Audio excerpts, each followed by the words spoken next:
Her name was Ashley, and she sent me a friend request during the loneliest period of my teenage years. I was 15, struggling to fit in at a new school after my family moved across the state, and most days I ate lunch alone in the library, pretending to be absorbed in homework so nobody would notice I had no friends. Ashley's profile showed a girl about my age with a bright smile and interests that matched mine almost perfectly. Same bands, same books, same complaints about how boring our town was. When she messaged saying she had seen me around school and thought we would get along, I accepted immediately, desperate for any connection that might make me feel less invisible. We talked every day for weeks, long conversations that stretched late into the night about everything and nothing. Ashley seemed to understand me in ways my family never had, validating my frustrations and insecurities, making me feel heard and valued for the first time in months. She told me about her own struggles with anxiety and depression, and I shared mine, opening up about thoughts I had never spoken aloud to anyone. Our friendship felt safe and real, a lifeline during a period when I genuinely did not know if I wanted to keep existing. Then slowly, subtly, the tone of Ashley's messages began to change. She started making comments about my appearance, casual observations that I was gaining weight or that my skin looked bad in the photos I posted. When I tried to brush off the criticism, she would apologize and say she was only trying to help, that real friends were honest even when the truth was uncomfortable. I believed her because I wanted to believe that someone cared enough to be honest, even if that honesty stung. The criticism escalated. Ashley began dissecting every aspect of my life, telling me that my clothes were embarrassing, that my interests were childish, that I would never make real friends at school because I was too awkward and weird. She would go silent for days, ignoring my messages, then reappear with explanations that she had been busy with cooler people and had not had time for me. Each time she came back, I was so relieved to have my only friend return that I overlooked the cruelty, convinced myself that her harsh words came from a place of caring rather than malice. After 3 months of friendship, Ashley suggested we finally meet in person. She said she would be at the park near the school on Saturday afternoon and that I should come so we could hang out for real. I was nervous but excited, imagining what it would be like to have someone sit with me at lunch, to walk through the halls with, to not be alone anymore. I spent an hour getting ready, trying to look good enough that Ashley would not be embarrassed to be seen with me. I arrived at the park at the agreed time, looking for a girl who matched the photos from her profile. The park was busy with families and people walking dogs, but I did not see Ashley anywhere. I texted her saying I was there and she responded immediately telling me to look to my left. I turned and saw a group of girls from my school, the ones who sat at the popular table in the cafeteria and never acknowledged my existence.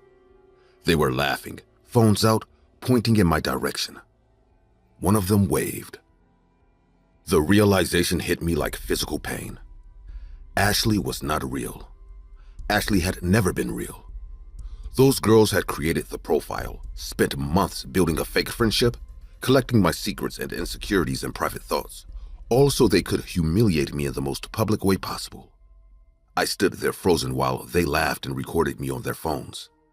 And I understood that every vulnerable thing I had shared, every confession about my depression and loneliness had been entertainment for people who had decided I was worthwhile only as a target. I ran. I did not go home, could not face my parents and explain what had happened, could not admit that I had been so desperate for friendship that I fell for a complete fabrication. I walked for hours through neighborhoods I did not know, crying and replaying every conversation I had with Ashley, seeing all the red flags I had ignored because I wanted so badly to believe someone cared. By the time I finally returned home, it was dark and my parents were frantic, but I could not tell them the truth, could not explain that their daughter was so pathetic she had imagined a friendship with someone who existed only to destroy her. The cyberbullying intensified after that. The girls posted screenshots of our conversations online, highlighting the most embarrassing and painful things I had said, turning my private struggles into public mockery. They created more fake accounts, each pretending to be different people who wanted to be my friend, then revealing themselves and laughing when I fell for it again. Other students I had never spoken to started messaging me with cruel comments, jumping on the bandwagon because bullying someone who was already destroyed was easy and entertaining. I stopped going to school. I told my parents I was sick, and in a way, I was. Sick with the shame and humiliation and the crushing weight of knowing that my vulnerability had been weaponized against me. When they finally learned what was happening, they contacted the school and the police, but the response was predictably useless. The school said they could not control what students did on social media outside of school hours. The police said that while the cyberbullying was cruel, it did not meet the threshold for criminal charges unless there were direct threats of violence. The isolation became total. I withdrew from everything, spent months barely leaving my room, convinced that any attempt to connect with people would end in betrayal and humiliation. My parents tried therapy, medication, support groups, but nothing could undo the damage of having my trust violated so completely. The depression that I had confided to fake Ashley about became overwhelming, and there were days when I genuinely did not want to be alive anymore. When the idea of continuing to exist in a world where people created elaborate schemes to hurt each other felt unbearable. It took years to begin recovering, to slowly rebuild some sense of self-worth and to trust in others. I changed schools eventually, moved to another district where nobody knew the story of the girl who was so lonely she made friends with a fake profile. I learned to be more guarded, more skeptical, more protective of my vulnerabilities. But even now, a decade later, I still feel the echo of that betrayal, still hesitate before accepting friend requests or opening up to new people. Still carry the scar of learning that sometimes the cruelest thing one person can do to another is pretend to care. Because Ashley taught me that loneliness can make you vulnerable in ways that predators will exploit without hesitation. Those girls did not create that fake profile because I had done something to them or because they had a legitimate grievance. They did it because they were bored and cruel and understood that a lonely teenager desperate for connection would believe almost anything if it came wrapped in the appearance of friendship. And in the end, the lesson I learned was not about being more careful online. It was about the fundamental darkness that exists in people who find entertainment in the systematic destruction of another human being's will to live.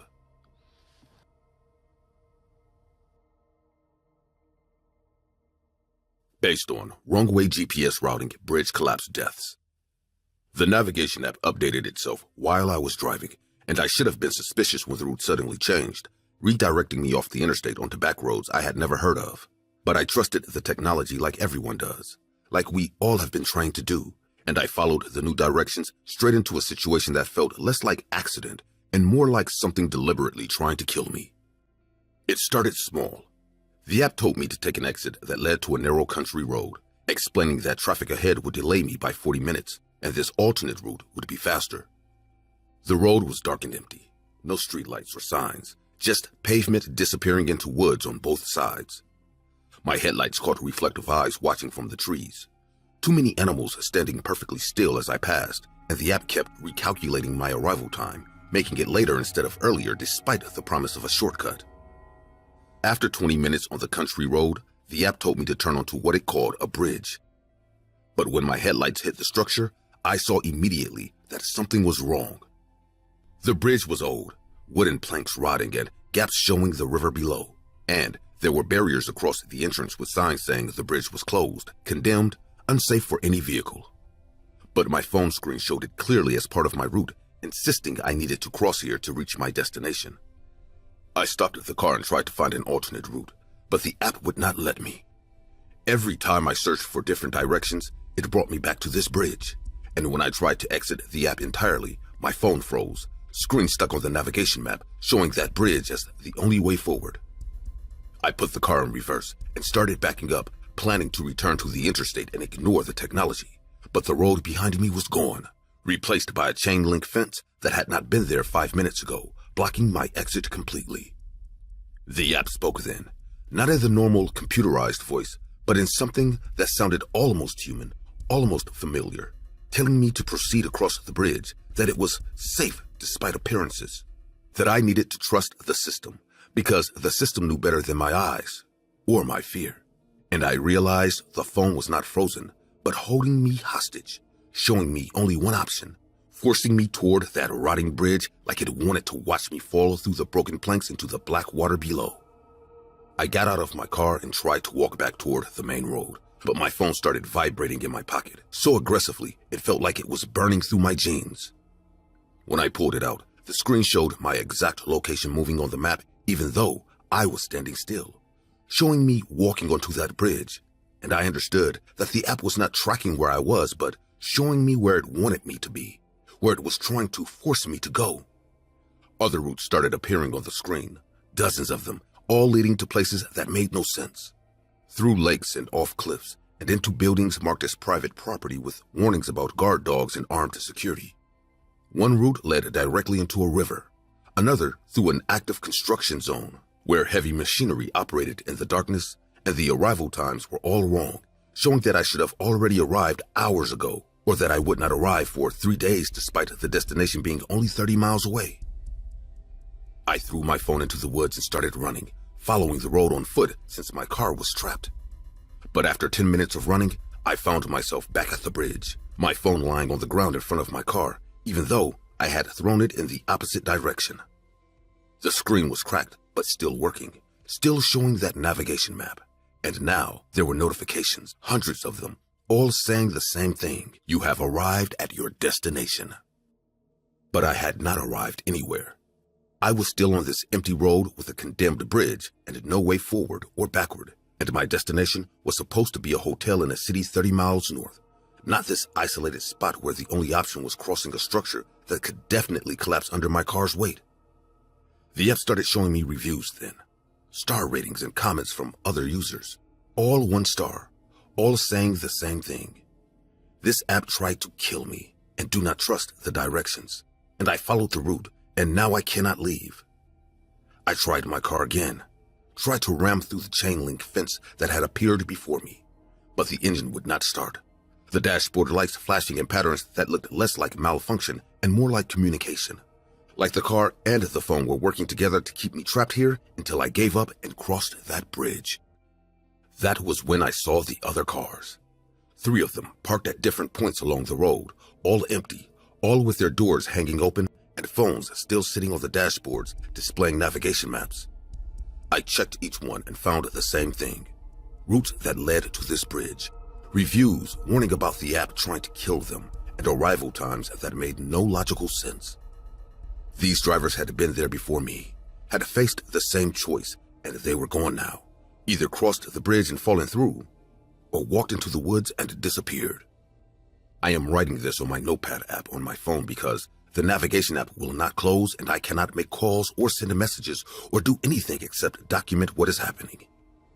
The sun is rising now, and I have been trapped here for 8 hours, and the bridge looks even worse in daylight. Planks missing entirely in some sections, and the support beams leaning at angles that physics says should have collapsed already. The app just updated again, showing a route that does not lead across the bridge, but through it, down into the river and along the bottom for half a mile before emerging on the other side. The estimated travel time is 4 minutes. There are reviews for this route too, all 5 stars, all saying best shortcut ever and totally safe, and you can breathe underwater if you trust the app.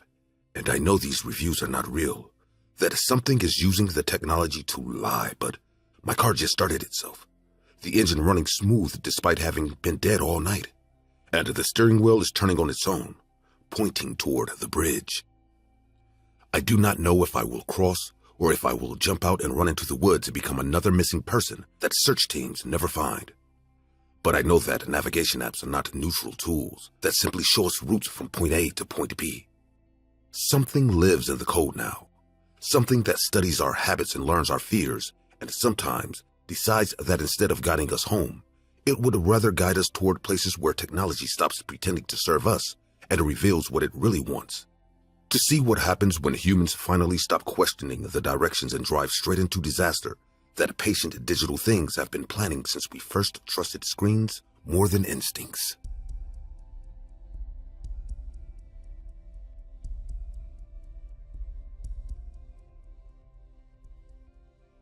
I wanted to see America the way our parents never did, not through airplane windows or hotel lobbies, but up close, sleeping under stars and waking up to sunrises in places most people only see in photographs. That is why we bought the van, a converted Sprinter we painted with wildflowers, and fitted with second-hand furniture and solar panels we installed ourselves. We left from California in early summer, packed our cameras and sleeping bags, and told everyone we were going to live the dream.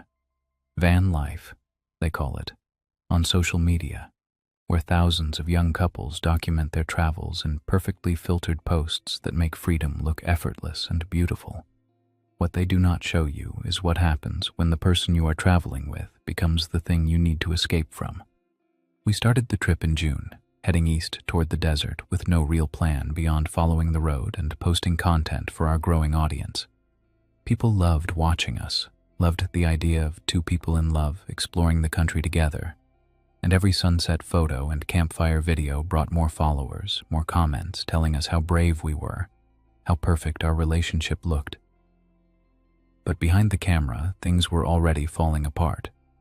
We fought constantly over directions and money and whose turn it was to drive. Small arguments that escalated into screaming matches in parking lots and rest stops where strangers would stare and pretend not to notice. By the time we reached the desert towns of Nevada, I knew something was deeply wrong. The fights were getting worse, more frequent, and the space inside that van felt smaller every day.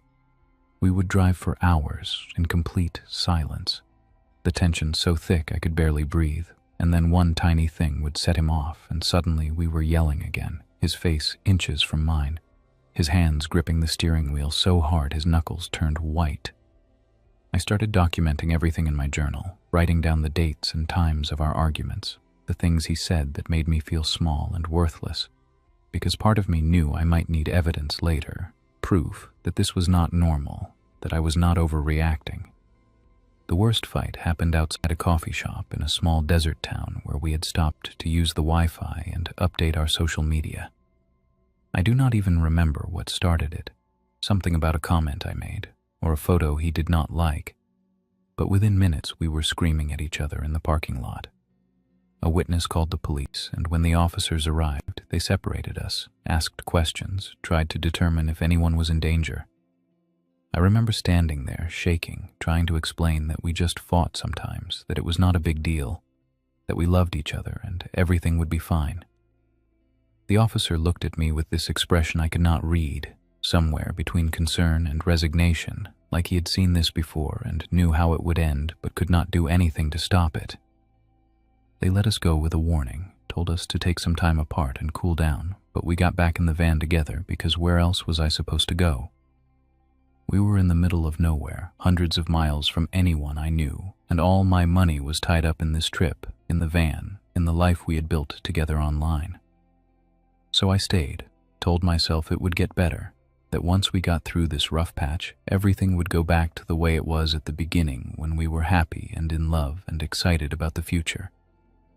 But it did not get better.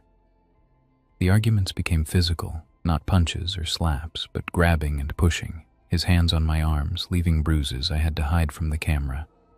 Moments of violence that felt like they came out of nowhere and then disappeared just as quickly, leaving us both pretending nothing had happened. I started planning my escape, thinking about how I could get away without him knowing, maybe catch a bus or call my parents to wire me money for a plane ticket. But every time I got close to making a move, he would sense it somehow, would become sweet and apologetic, promising things would change, that he loved me more than anything, that we were a team and we could work through this together. The last time I saw civilization was at a gas station in a town I can barely remember. I called my mom from outside the restroom, kept my voice low so he would not hear me, and told her I was scared, that I wanted to come home but did not know how.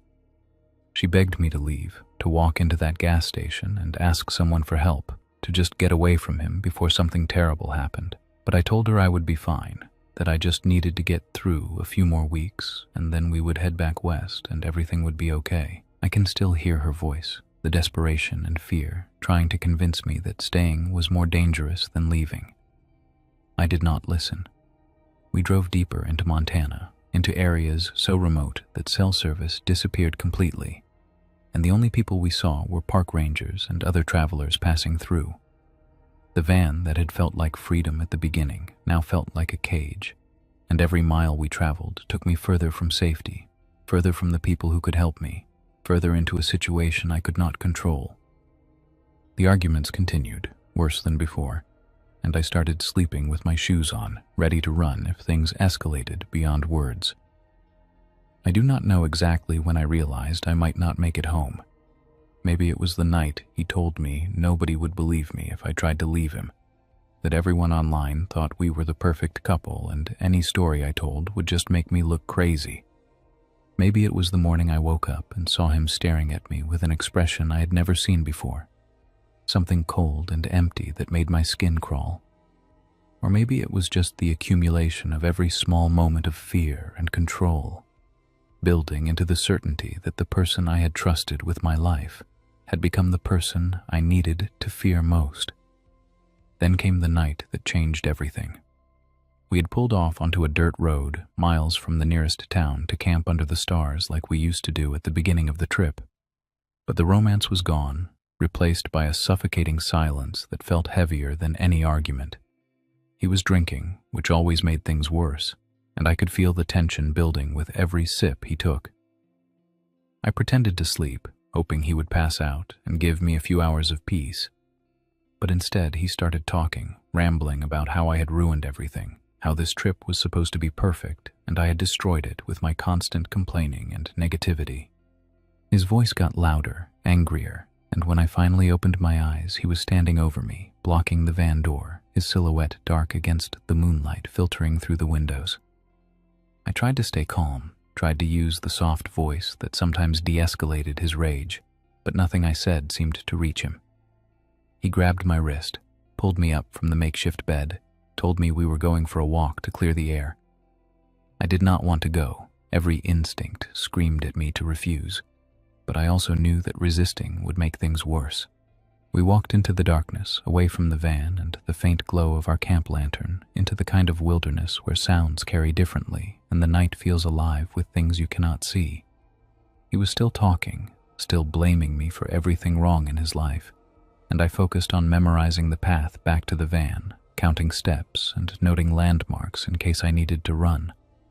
That is when I saw it, a flicker of headlights in the distance, someone else camping or passing through on the dirt road. It was the first sign of other people I had seen in days. I made a split-second decision. I ran. Not back toward the van, but toward those headlights, stumbling through the darkness, branches tearing at my clothes and rocks cutting my feet through my thin shoes. Behind me I heard him yelling, chasing, but fear gave me speed I did not know I had. I burst onto the road just as a truck pulled to a stop, an older couple who took one look at my face and immediately understood something was wrong. They pulled me into their truck and locked the doors just as he emerged from the trees. The couple drove me straight to the nearest ranger station, where I spent the night giving statements to police and trying to process what had almost happened. They found the van the next morning, abandoned on that dirt road, with all our belongings still inside, including my journal with months of documented abuse written in my own shaking handwriting. He was arrested 3 days later, charged with assault and false imprisonment, and I flew home to my parents, while investigators pieced together the full scope of what I had survived. The van life dream we sold to our followers was always a lie. Behind every sunset photo was an argument. Behind every smiling selfie was terror I could not escape. When I finally disappeared from social media, when I deleted every post and shut down the accounts we had built together, people asked what happened, why the perfect couple had suddenly vanished. The answer was simple and horrible. I had been traveling with someone who saw me not as a partner, but as something to control, to isolate, to break down piece by piece until there was nothing left of the person I used to be. I am home now, safe, rebuilding my life away from cameras and followers and the pressure to pretend everything is beautiful when it is actually falling apart. Some nights I still wake up feeling the motion of the van, still hear his voice in my nightmares, still feel the terror of that night in the wilderness when I finally found the courage to run. But I survived. I got out. And every day I am here is a day he did not take from me. If you are reading this and something in your relationship feels wrong, trust your fear. Reach out for help. Leave before the person you love becomes the person you need to escape from. Because I almost waited too long. and I do not want anyone else to live through what I survived.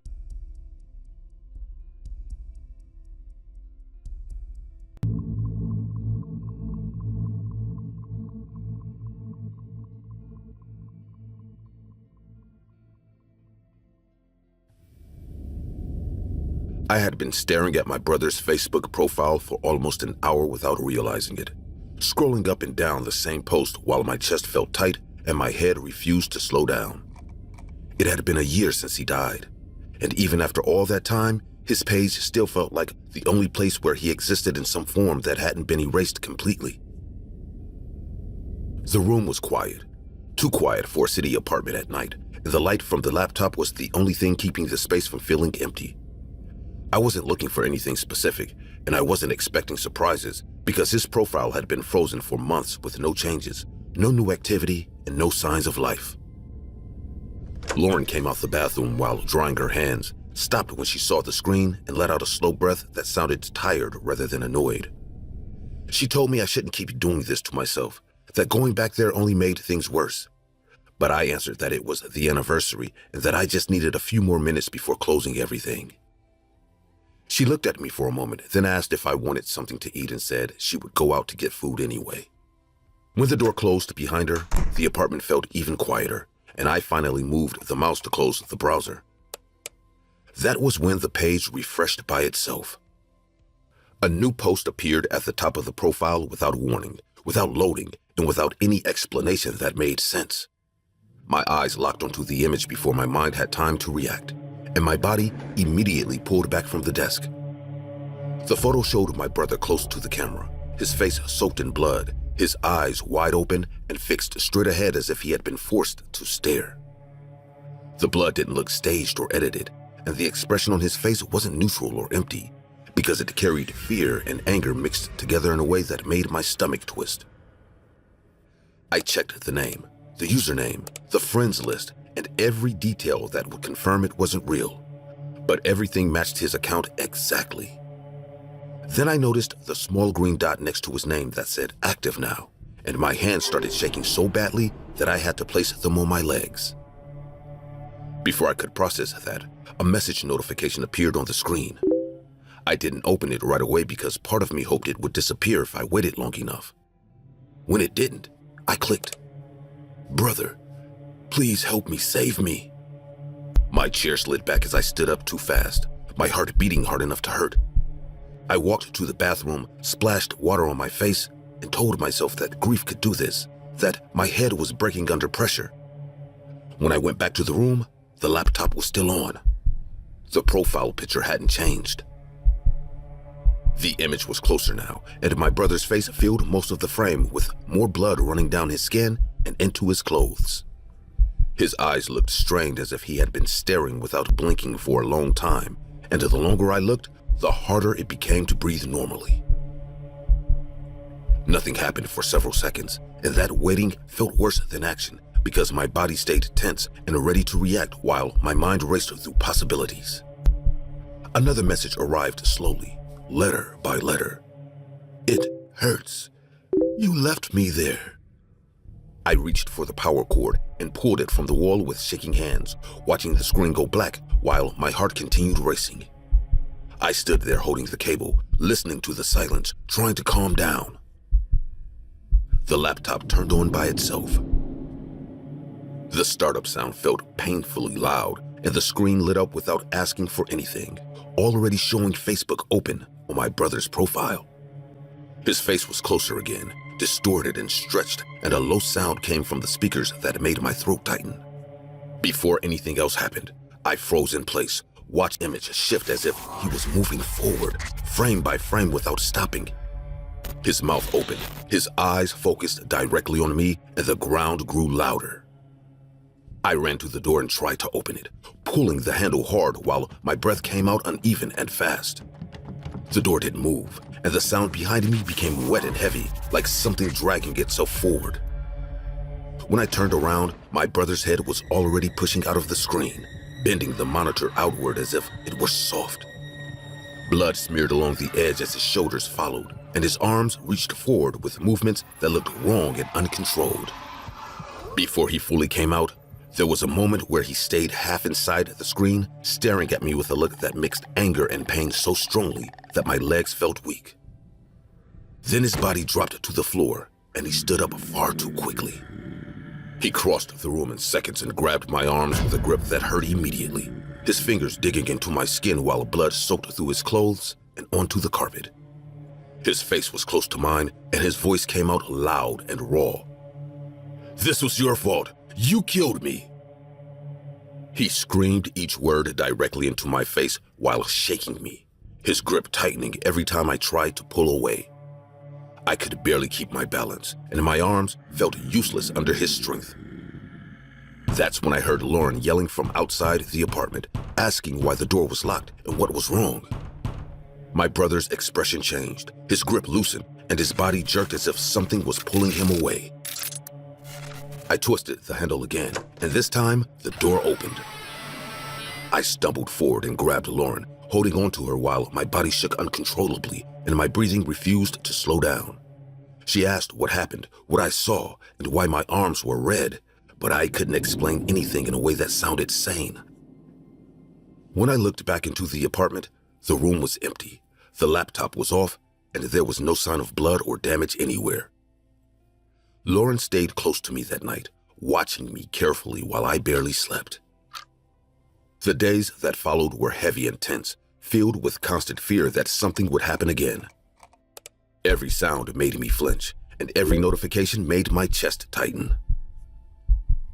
Before the next breakdown, there was no relief, only waiting and exhaustion. I started therapy because I couldn't keep pretending everything was normal. The therapist asked me about my brother, about the accident, about the guilt I tried to avoid talking about. Saying it out loud felt worse than any image or message. I told her I was driving that night, that I was distracted, and that I didn't handle the turn correctly.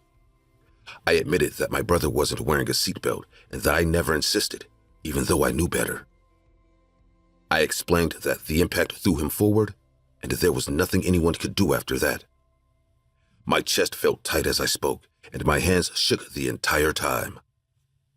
The therapist listened without interrupting and explained that guilt doesn't disappear when it's ignored because it looks for ways to come back stronger. After that session, the messages stopped.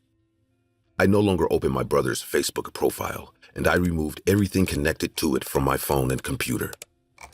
I think about my brother every day, and that hasn't changed, but the fear has settled into something heavier and quieter. I still don't know what happened that night. I refuse to believe it was all in my head. When he touched me, I realized that it was real. No one will understand me, but what came out of that screen was a message from the dead.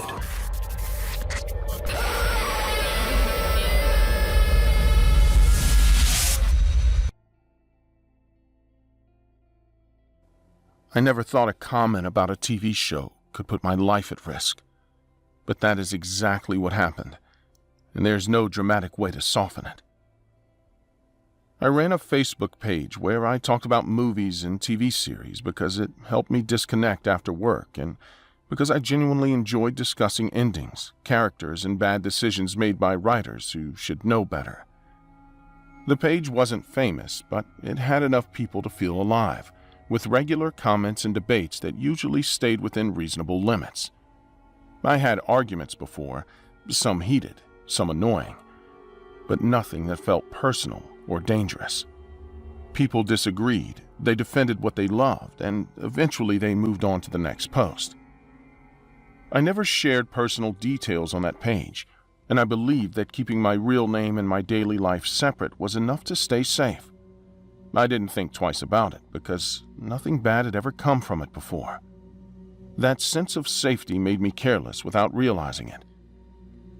Everything changed after I posted my opinion about the Stranger Things finale, and the speed at which things escalated still feels unreal when I think about it now.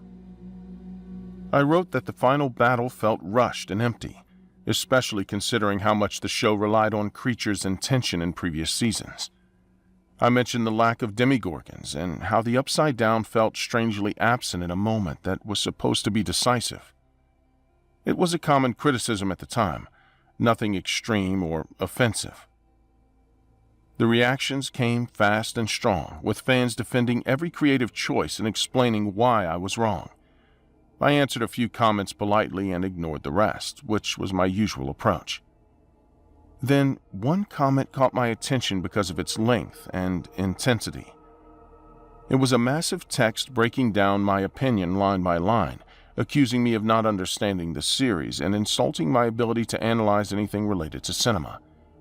I replied calmly, explaining that it was just my personal take and that disagreement was part of any discussion. That response triggered something I didn't expect. A private message arrived minutes later, written with the same aggressive tone, telling me that my page was an insult to true fans and that people like me should stay quiet. I tried to de-escalate, explaining again that it wasn't personal, but that only made him angrier. When the insults turned into direct attacks and threats, I blocked him, believing that was the end of it. The silence after blocking him felt unnatural, like the calm that comes right before something breaks. I kept checking my phone, even without notifications, feeling uneasy in a way I couldn't explain. That night, I barely slept, replaying the messages in my head and wondering why they affected me so much. The next morning, I found comments on older posts written by new accounts with no photos or activity, all defending the finale with the same aggressive language. I deleted them and restricted their profiles, but my hands were shaking while doing it. Another message arrived from a different account, accusing me of being afraid and claiming that blocking him proved I knew I was wrong. My stomach tightened, and for the first time I felt genuine fear rather than irritation. I stopped engaging completely, hoping that ignoring him would make him lose interest. Instead, the messages became more frequent and more personal, referencing things I had never shared openly. I started locking my door more carefully at night and checking the hallway sounds, telling myself I was overreacting while my body clearly did not agree.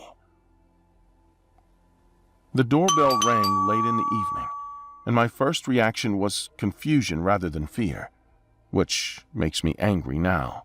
I checked the peephole and saw a man I didn't recognize, standing too close to the door, with his hands hidden and his body tense.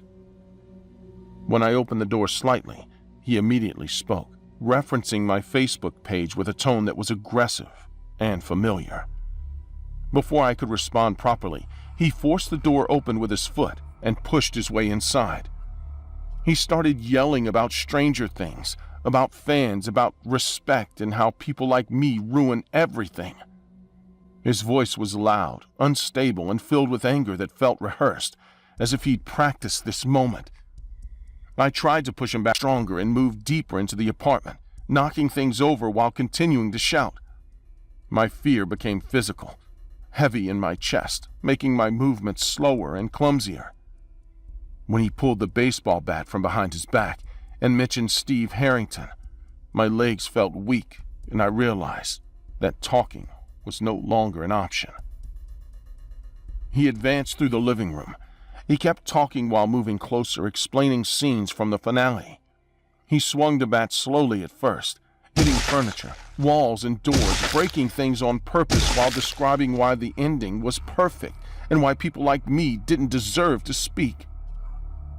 When the bat finally hit me, it wasn't a warning strike, but a full blow to my side that knocked the air out of my lungs and dropped me to the floor. I tried to crawl away, but he kicked me in the stomach and started hitting me again, each strike coming with another explanation about character arcs and emotional payoff. He stopped only to grab his phone, standing over me while I struggled to breathe, and took photos from above, making sure my face was visible and swollen. He laughed and told me these were for Facebook, proof of what happens when fake critics disrespect real fans. When I tried to shield my head, he posted the photos, narrating out loud what he was writing, calling it a trophy and tagging my page so everyone could see. Then he put the phone away and continued hitting me, harder now, repeating that the finale was flawless, and that pain was the only language people like me understood. By the time he stopped, I could barely move. My vision was blurry, and my body felt heavy and unresponsive, as if it no longer belonged to me. He left without rushing, stepping over me as if I was already dead. I stayed on the floor for a long time, unable to speak or move properly, listening to distant sounds and focusing only on staying conscious. Eventually, someone found me after hearing noise and called for help, and the next clear memory I have is waking up in a hospital bed with tubes and monitors around me. Doctors told me I was lucky to be alive, that the injuries could have been much worse, and that I'd lost a lot of blood. The police showed me screenshots from Facebook that night, images of me on my own floor, bruised and broken, shared with captions praising the Stranger Things finale. Seeing those photos felt worse than the beating, because it meant the violence had an audience. I pressed charges immediately. I deleted the Facebook page by the time I was discharged from the hospital, but the damage did not disappear. Even now, I think carefully before sharing my opinions, knowing how easily obsession can turn into something violent. The man who attacked me believed he was defending a story, but what he really wanted was control and recognition. I was just the target he chose to prove something to himself. I didn't open Facebook looking for trouble. I opened it because I needed work. I was sitting at my desk early in the morning, half awake, scrolling through job groups, reading posts that all sounded the same, when I saw a group that made no sense in that context. It wasn't related to work, freelancing, or hiring. It had a ridiculous profile picture of a grown man wearing party glasses and a cheap hat, smiling in a way that felt forced even through a small image. The group name said, "Fans of John Smith." No description, no rules, nothing else. What stopped me wasn't the name, because it was generic, but the number of members. More than 700 people. That didn't match the joke at all. I stared at it longer than I should have, feeling slightly uncomfortable but also curious in a silly, harmless way. I wanted to understand why so many people were part of something that looked pointless.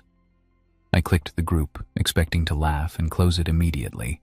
The page took longer than usual to load, which made me impatient at first. But when it finally appeared, my attention locked in place. Every single member had the same face as their profile picture.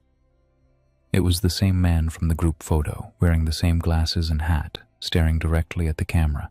Some profiles had small differences. A scarf, different glasses, a hat tilted slightly to one side, but the expression never changed. It wasn't edited badly or filtered. It looked real, which made the repetition disturbing instead of funny.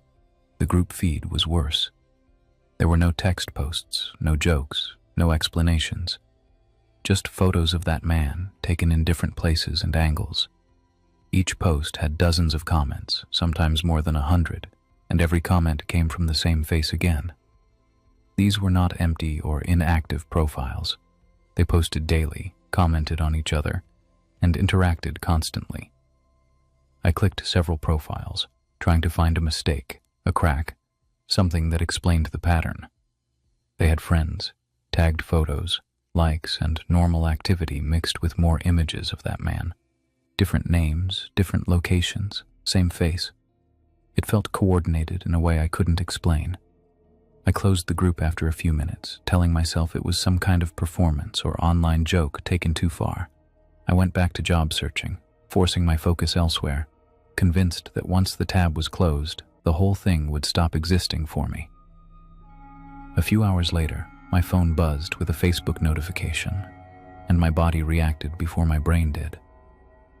My chest tightened and my hand hesitated before unlocking the screen, because part of me already knew what I was going to see. It was a friend request from a profile with that same face, same glasses, same hat, different name.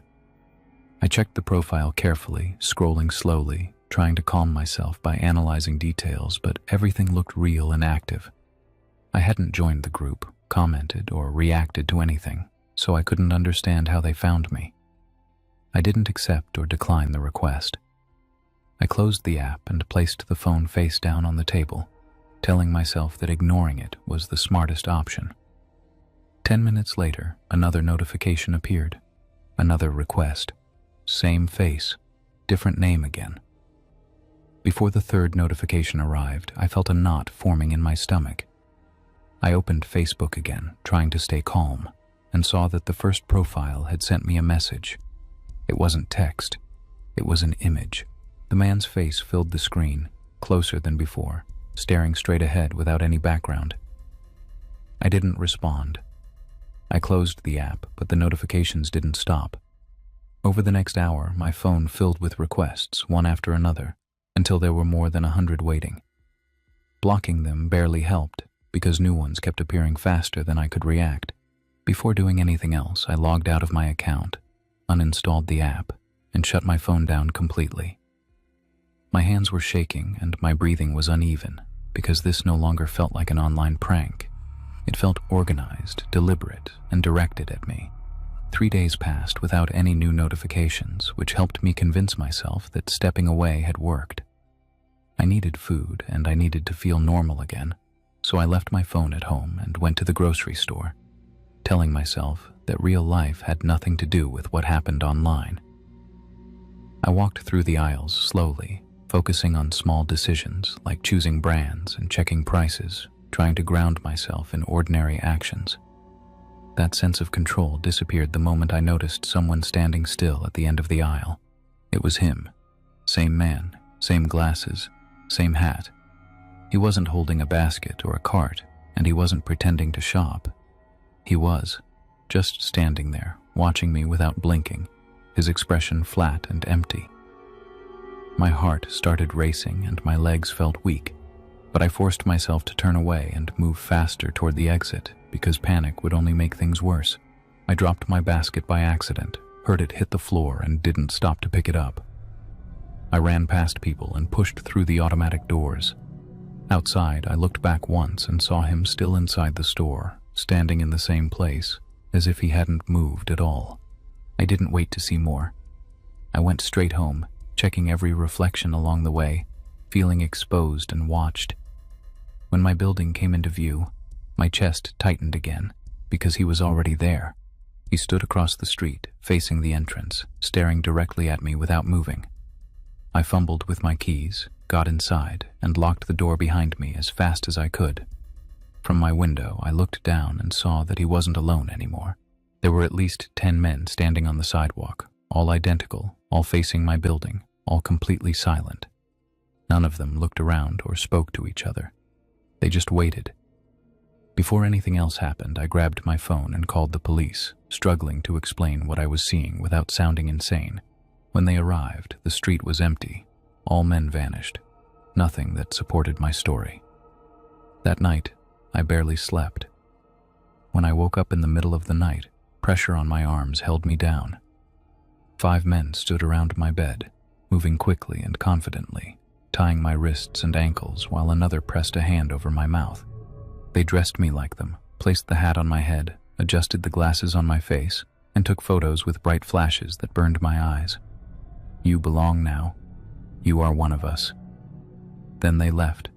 Morning came, but nothing felt normal again.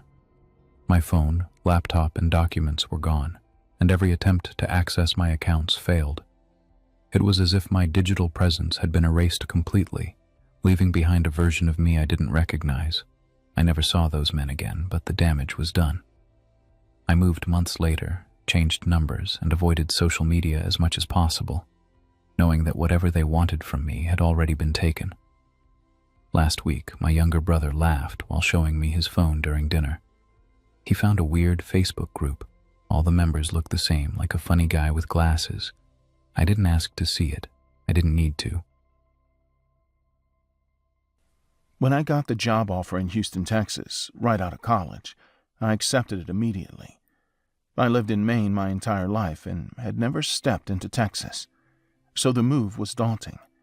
I knew no one there and had very little money saved up to make the move. I picked this small studio apartment downtown. Apart from my clothes and some utensils, I had nothing to my name. As a girl on a budget, I turned to Facebook Marketplace to find good second-hand furniture. I bought a tea table from an old lady at a reasonable price. Then I bought a big antique cupboard to make my place more aesthetic. But while I was scrolling on Facebook Marketplace one evening, I saw a beautiful wooden dresser. It was straight out of a 1950s movie. In the description of the dresser, the seller, who went by the name of Johnson, wrote that it was his grandmother's. The dresser was custom made in 1930 and was in good condition despite the years. He simply had grown out of space to keep it and wanted to sell it to someone who would love it just as much. I was an avid fan of anything antique, and the dresser, along with its little seat, was pretty cheap. I immediately contacted the seller and made an offer to purchase it. I had a truck, so I could easily pick it up from his place. The seller was too happy to sell me the dresser, but first he had a few questions. It was odd because all the sellers I'd contacted on Facebook Marketplace so far were more than happy to sell their things at the asking price without too many questions. But this man was different. "I need to ask you a few questions before I sell this dresser to you." What sort of questions?" I texted back as I had no clue. "Have you ever possessed any piece of vintage furniture before?" When he asked that question, I thought he was just reluctant to sell his dead grandmother's dresser to just anyone. He truly wanted it to go to someone who valued it. I respected this man's wishes and answered honestly. "No. However, my dad had a gramophone from the 1940s. "Do you have any plans of reselling it at a higher price or keeping it for yourself?" "I want it for myself," I typed back.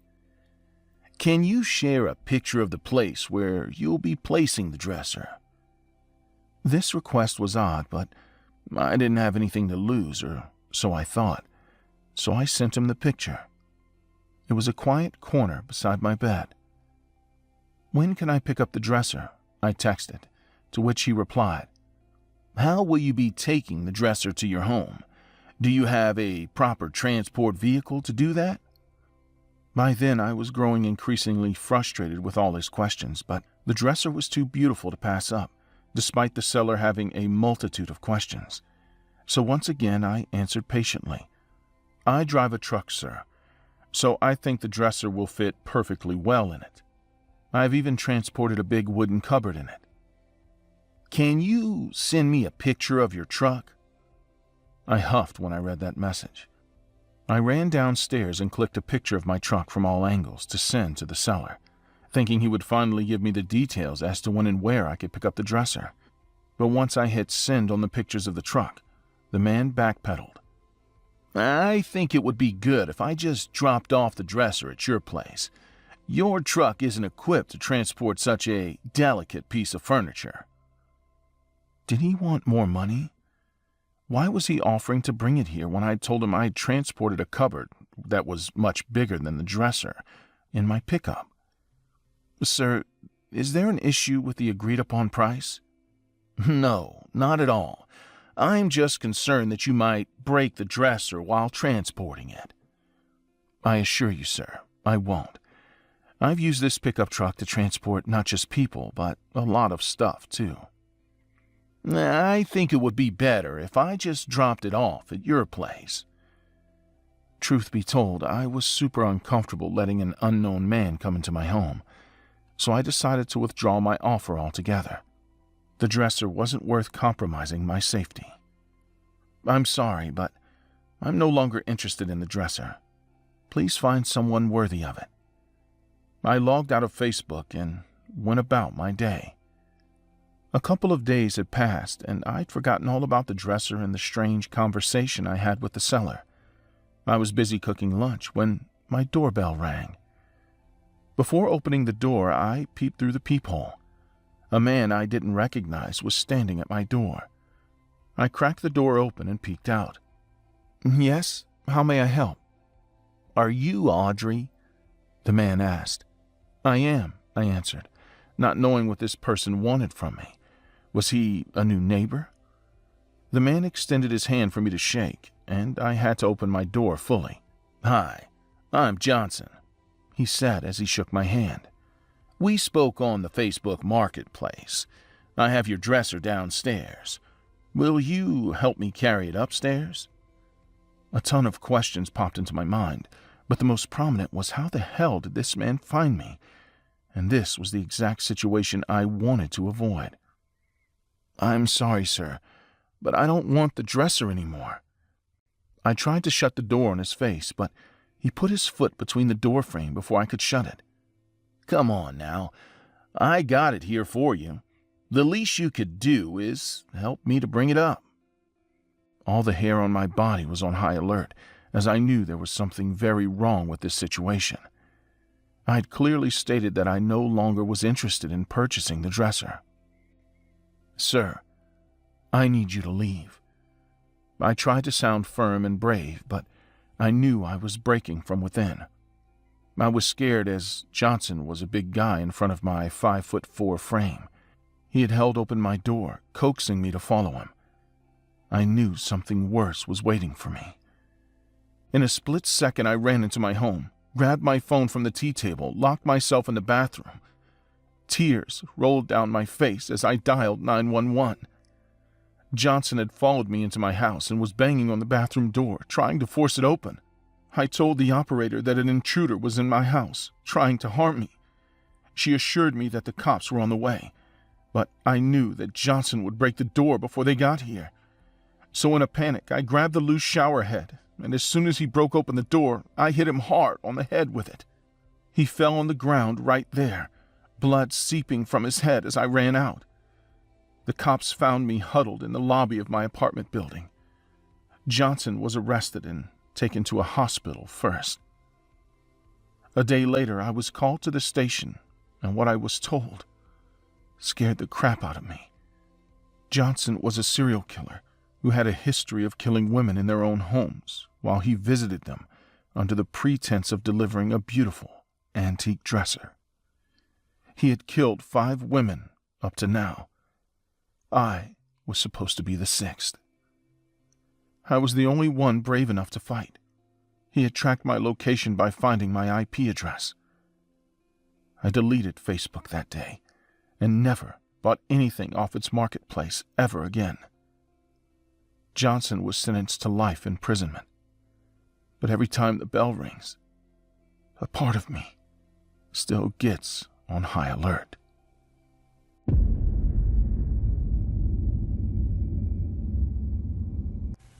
That night was colder than I expected for Valentine's Day. I had stopped by Richard's house to help him with a quick errand before he went to meet Tanya in the plaza. They hadn't been able to see each other because they were too busy, but they wanted to see each other to give each other Valentine's Day gifts and spend the evening together. He was a nice guy, Richard. He always talked about Tanya as if she was the piece that made his life complete. I never fully understood that relationship, but it wasn't my place to get involved. I didn't want to bother them. I just wanted to accompany my friend, say goodbye to Tanya, and leave. He was excited to surprise her. The walk to the square was quiet. We talked about the usual, sports, work, and stuff like that. Richard was so animated that he didn't even notice how I couldn't help but think how empty the city was for a Sunday night. When we arrived, the place was no different. A few lights illuminated the benches and trees, but there was hardly anyone in sight. "Stay a while. You'll keep me company until Tanya arrives." We sat on a bench near the bridge while we waited for Tanya. It was then that everything started to feel weird. The place was empty for a long time. We were talking when I saw it. Someone was coming towards us, but it wasn't Tanya.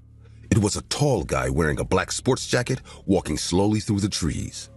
There was no reason to notice him at first, but then I realized that his steps were too calculated, as if he didn't want to lose sight of what we were doing. "Do you know him?" Richard shrugged, playing it down. "Probably someone out for a walk."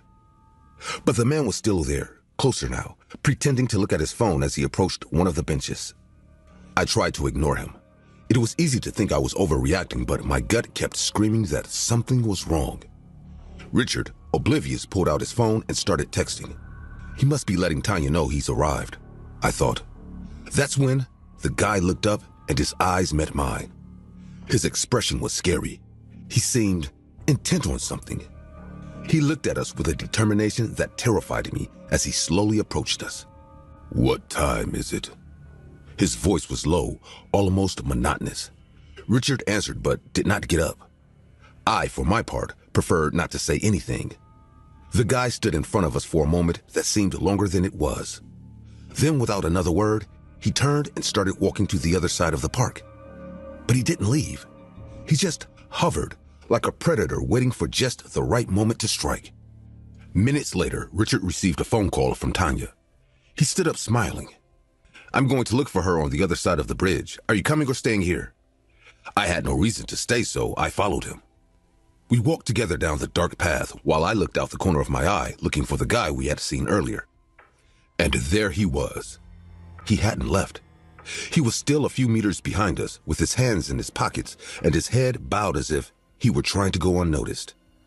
"It's that guy again?" He just laughed. "What do you think he's going to do, rob us? There are two of us. No matter how big he is, he doesn't stand a chance." Richard seemed pretty sure of himself. That's good, because I was not. We got to the bridge, but no one was there. Richard checked his phone, frowning. Tanya said she'd be here. Just then, we heard rapid footsteps behind us. I turned just in time to see the man approaching at full speed. Before I could react, I felt a sharp blow to my head that left me dazed. My vision blurred as I fell to the ground, unable to move. From there, everything became blurry, as if time had slowed down. Still on the ground, I watched as the man grabbed Richard by the neck, throwing him against one of the bridge columns. Richard tried to defend himself, but he didn't have a chance. The guy was stronger, and each blow he gave him was harder and more hateful than the last. I tried to scream, but my voice was barely a whisper. I struggled to get up, but the pain in my head was unbearable. I could only watch as Richard tried to escape, as he tried to use his arms to block the attacks, but the man would not stop. The last blow was the strongest. Richard fell to the ground, and the man pulled something out of his pocket. A gun. He aimed without hesitation and fired several times. Everything went silent after that. I thought he was going to come after me, but instead he put the gun away and looked around. Some people had run out when they heard the gunshots, but no one came back to help. The man was lost in the darkness, leaving Richard lying on the ground. It took me a few minutes to regain my mobility. When I finally got up, I ran to Richard. His body was cold, motionless. There was nothing I could do for him. Sirens began to wail in the distance, but the man was already gone. The police arrived quickly, but their efficiency was questionable. They asked me questions, too many, as I tried to explain what little I had seen. I had no idea who the attacker was or why he had done such a thing. All I knew was that Richard was dead and that nothing would ever be the same. The officers sealed off the area, but the answers didn't come. I felt helpless, carrying guilt that I didn't know if it was mine. Should I have insisted on leaving earlier? Would it have made a difference if I had? It was weeks before anything more was known about the case. The police discovered that the man who killed Richard was not a random stranger. His name was Reginald Coleman, a guy who had been hired by someone close to him to do the dirty work. The revelation came as a rude shock. Tanya had planned the whole thing. She had hired Coleman to get rid of her husband and collect the life insurance. I would have never imagined that someone so close to Richard could betray him like that. What hurt the most was remembering how Richard spoke of Tanya with such love. He had no idea what she was doing behind his back. How she was planning his death while he was trying to surprise her with a gift. Tanya was arrested and convicted, as was Coleman. But that didn't bring justice, at least not for me. Every time I walk by the park, I feel an emptiness in my stomach, a reminder of what happened that night. Richard was a good guy, and he didn't deserve that ending. I keep wondering if I could have done something to prevent it, but I know those questions lead nowhere. All of that remains now are the memories, the scars, and the bitter certainty that some people are capable of the most terrible things for little money. The park is still there, empty, just like that night. Sometimes I think of Richard sitting on that bench, waiting for Tanya, not knowing that his life was about to end. And I wonder if I will ever be able to stop reliving that moment. This story is based on the real case of Reginald Coleman, who was convicted for the murder of Richard Shook on Valentine's Day, 2010. The crime took place at Belton Bridge Park in Hall County, Georgia, where Richard Shook was found shot to death. Investigations revealed that the murder was the result of a contract killing orchestrated by Shook's wife, Tanya Shook, who conspired with her co-worker, Lenitra Ross, and hired Reginald Coleman to carry out the murder. Reginald Coleman was arrested and charged with malice murder and 2 counts related to gun possession in connection with the alleged contract killing. He pleaded guilty to malice murder and was sentenced to life without parole. My name's Leah. I'm 18, and for the record, I didn't plan any of this. Things just got out of hand. Before it all went to hell, my life was the same as any other girl in Hellman. School, part-time job at the cafe, wasting hours on TikTok like everyone else. My friends and I used to laugh at stupid videos, make dumb lip syncs, and post filters that made us look like someone else. That's how everything started. A stupid app. There was this girl, Dana. Everyone knew her.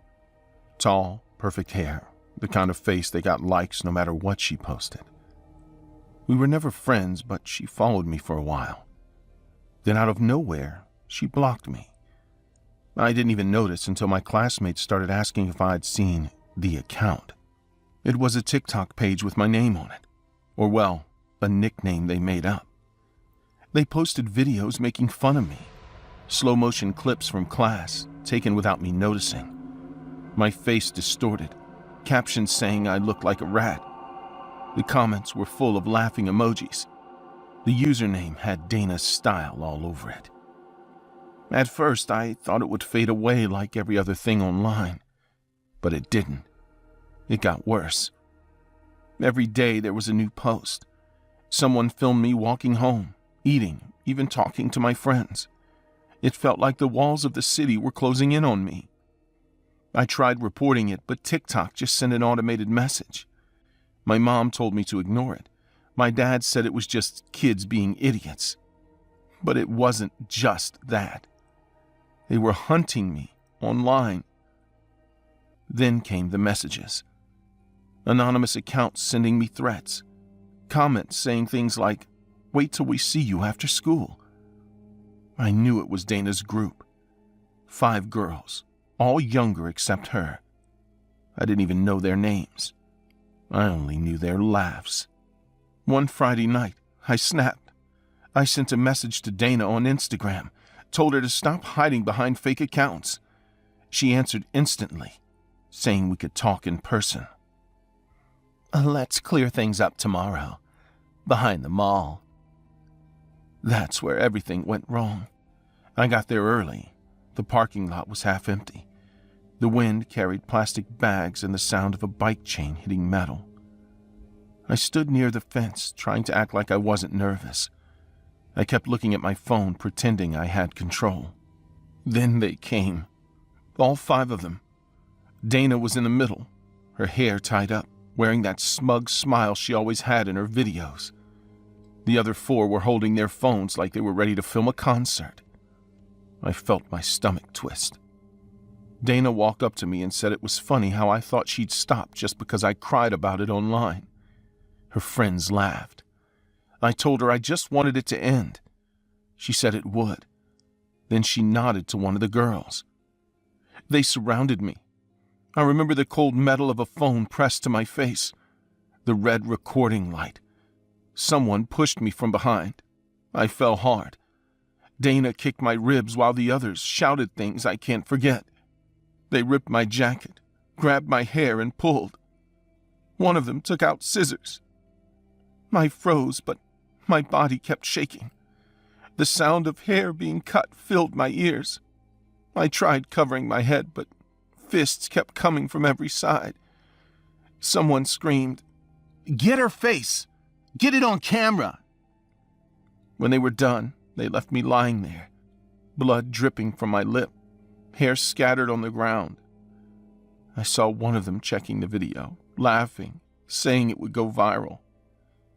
Dana looked down at me and said, "Now you're famous." Then they walked away.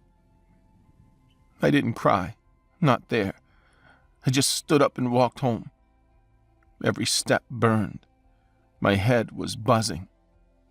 My mom screamed when she saw me. My dad called the police, but they said they'd investigate.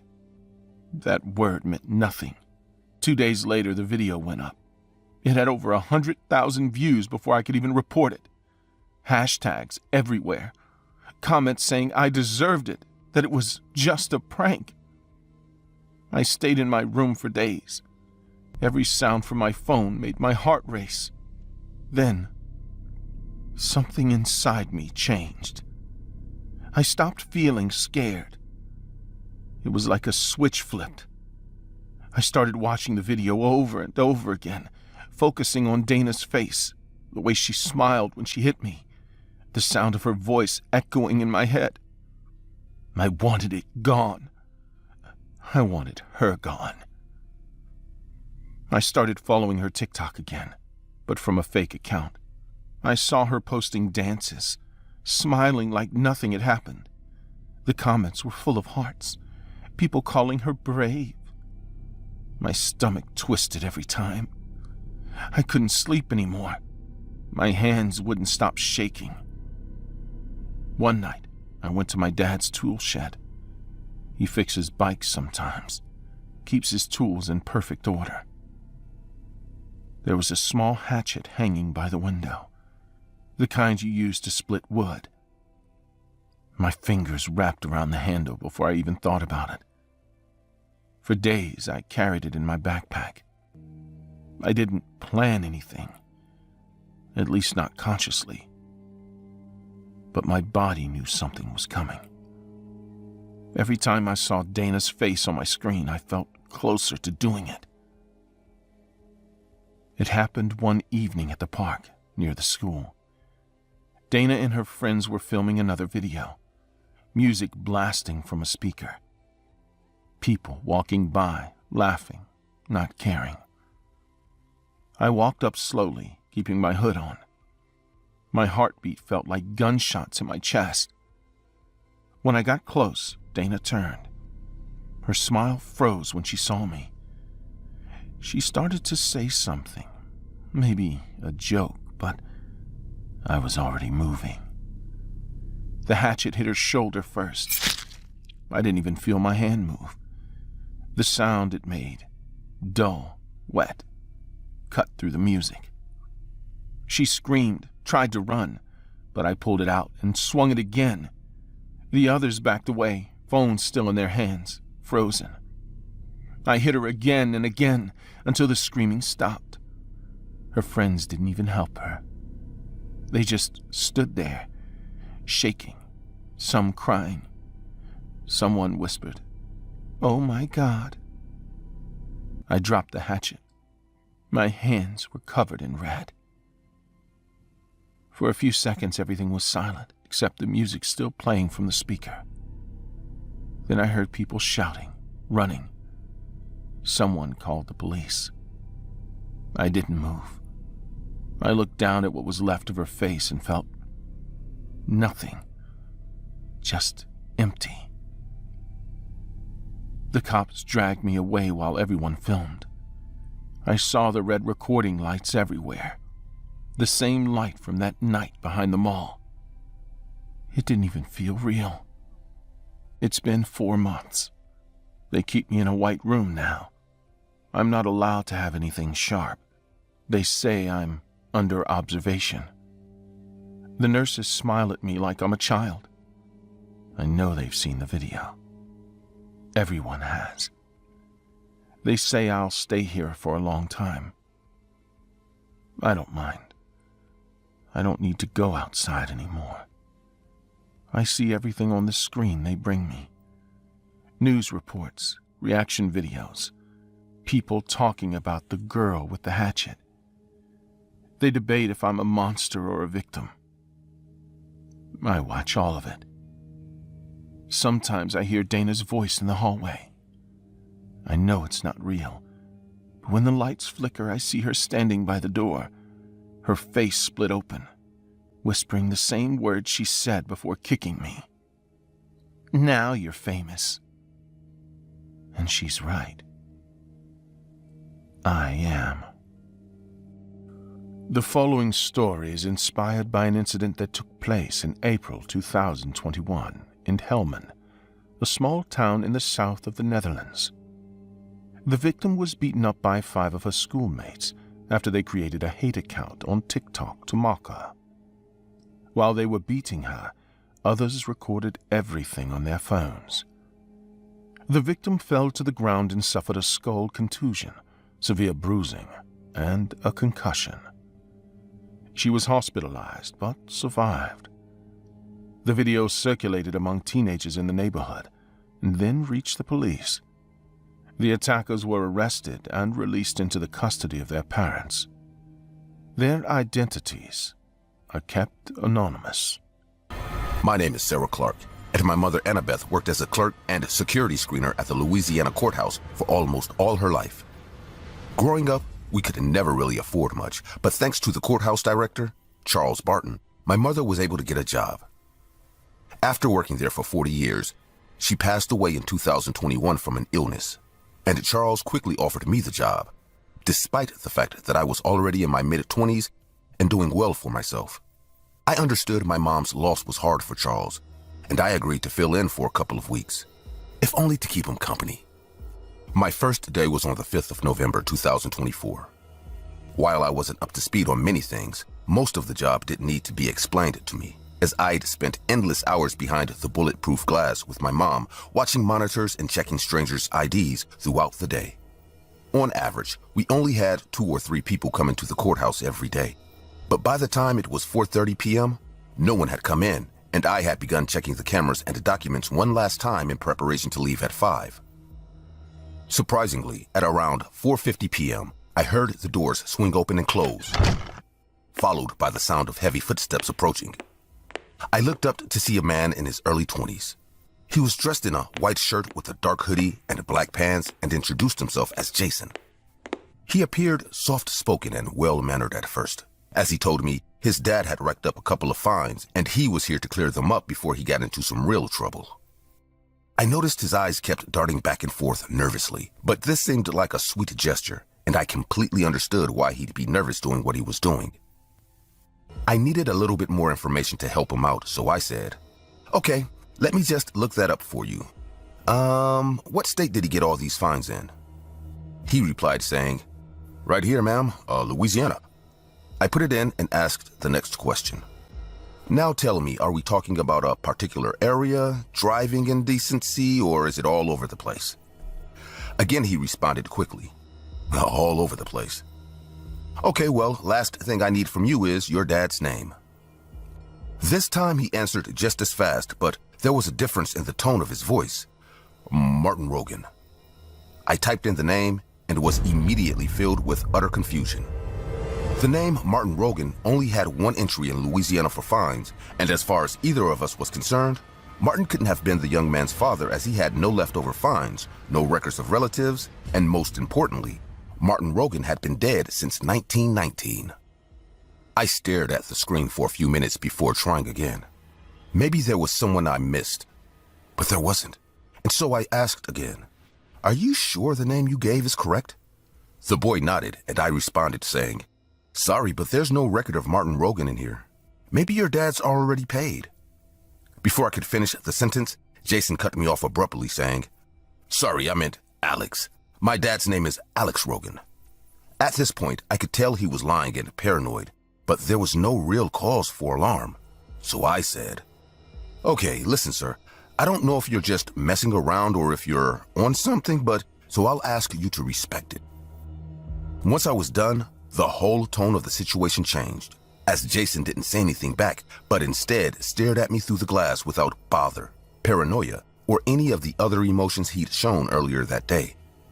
His eyes looked stale and dead, and in a freakishly calm voice he said, "I know you have some cash in the register. Give it to me, and I won't cut your neck open and watch you die like a dog." I stayed frozen, partly out of fear and partly out of utter confusion, as I couldn't understand how the man's attitude could change so quickly and drastically.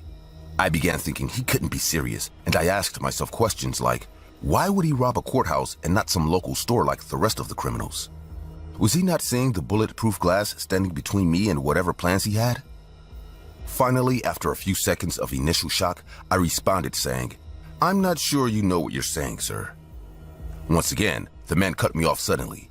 His eyes turned red and veins bulged in his neck as he slammed the glass, saying, Listen here, you bitch. I know exactly what I said, and I'll say it again. Open the fucking door and hand me the money, or else I'll come in there and gut you like a fish. I hit the alarm button and was immediately filled with regret and fear. The man let out a blood-curdling scream, and before I knew it, he punched at the glass so hard, blood and pieces of skin were left over. After that, he punched at it again. This time, harder and bloodier, and despite the fact that the glass in front of me was literally meant to stop bullets, I found myself shaking in fear, as I knew the man wasn't going to stop until he'd gotten through. It all happened in a few seconds, but at the time, it felt like hours, and while I prayed the cops would get there in time, my hopes were immediately dashed, as the man struck the glass again and again before breaking through it with his head and squeezing into the room. I screamed in horror and attempted to run out of the door and escape. Honestly, it was a worthless attempt, and before I could get far, the man grabbed onto me from behind, shoved something sharp deep into my back, and pushed me to the floor violently. I let out a scream as I fell, and eventually, screams turned into tears, and I felt around my back for what he stabbed me with as he searched my desk and took the money from the drawer. Once he was done, the man forced me to my feet, taking a knife out of my back and pushing me back into the room. After that, he was gone, and I lay still on the floor as blood pooled slowly around me. The lights dimmed, and I wondered if I'd die, and what the odds were that this happened to me on my first day taking over for my mom. Soon enough, I began slipping in and out of consciousness, until finally it all got dark. I woke up 2 days later at the East Louisiana State Hospital, and after the doctors gave me the rundown, Charles came in crying, and after apologizing for what seemed like forever, he told me the police were on their way with news about the case. By the time they arrived at 4 p.m. that day, they told me they'd caught the guy, and despite how surreal what I experienced felt like, the police told me it was all as simple as a criminal trying to get some money and thinking hitting up a courthouse would be easier than a bank. Investigations were still going on about how he was able to break through the security glass, but it wasn't a special plan. The man wasn't a psychopathic mastermind, and what had happened to me that day happened to thousands of people every day and will continue to happen to people around the world. That day changed my life forever, and it all happened in a second for reasons as simple as money. That was what haunted me the most and will continue to haunt my dreams for years.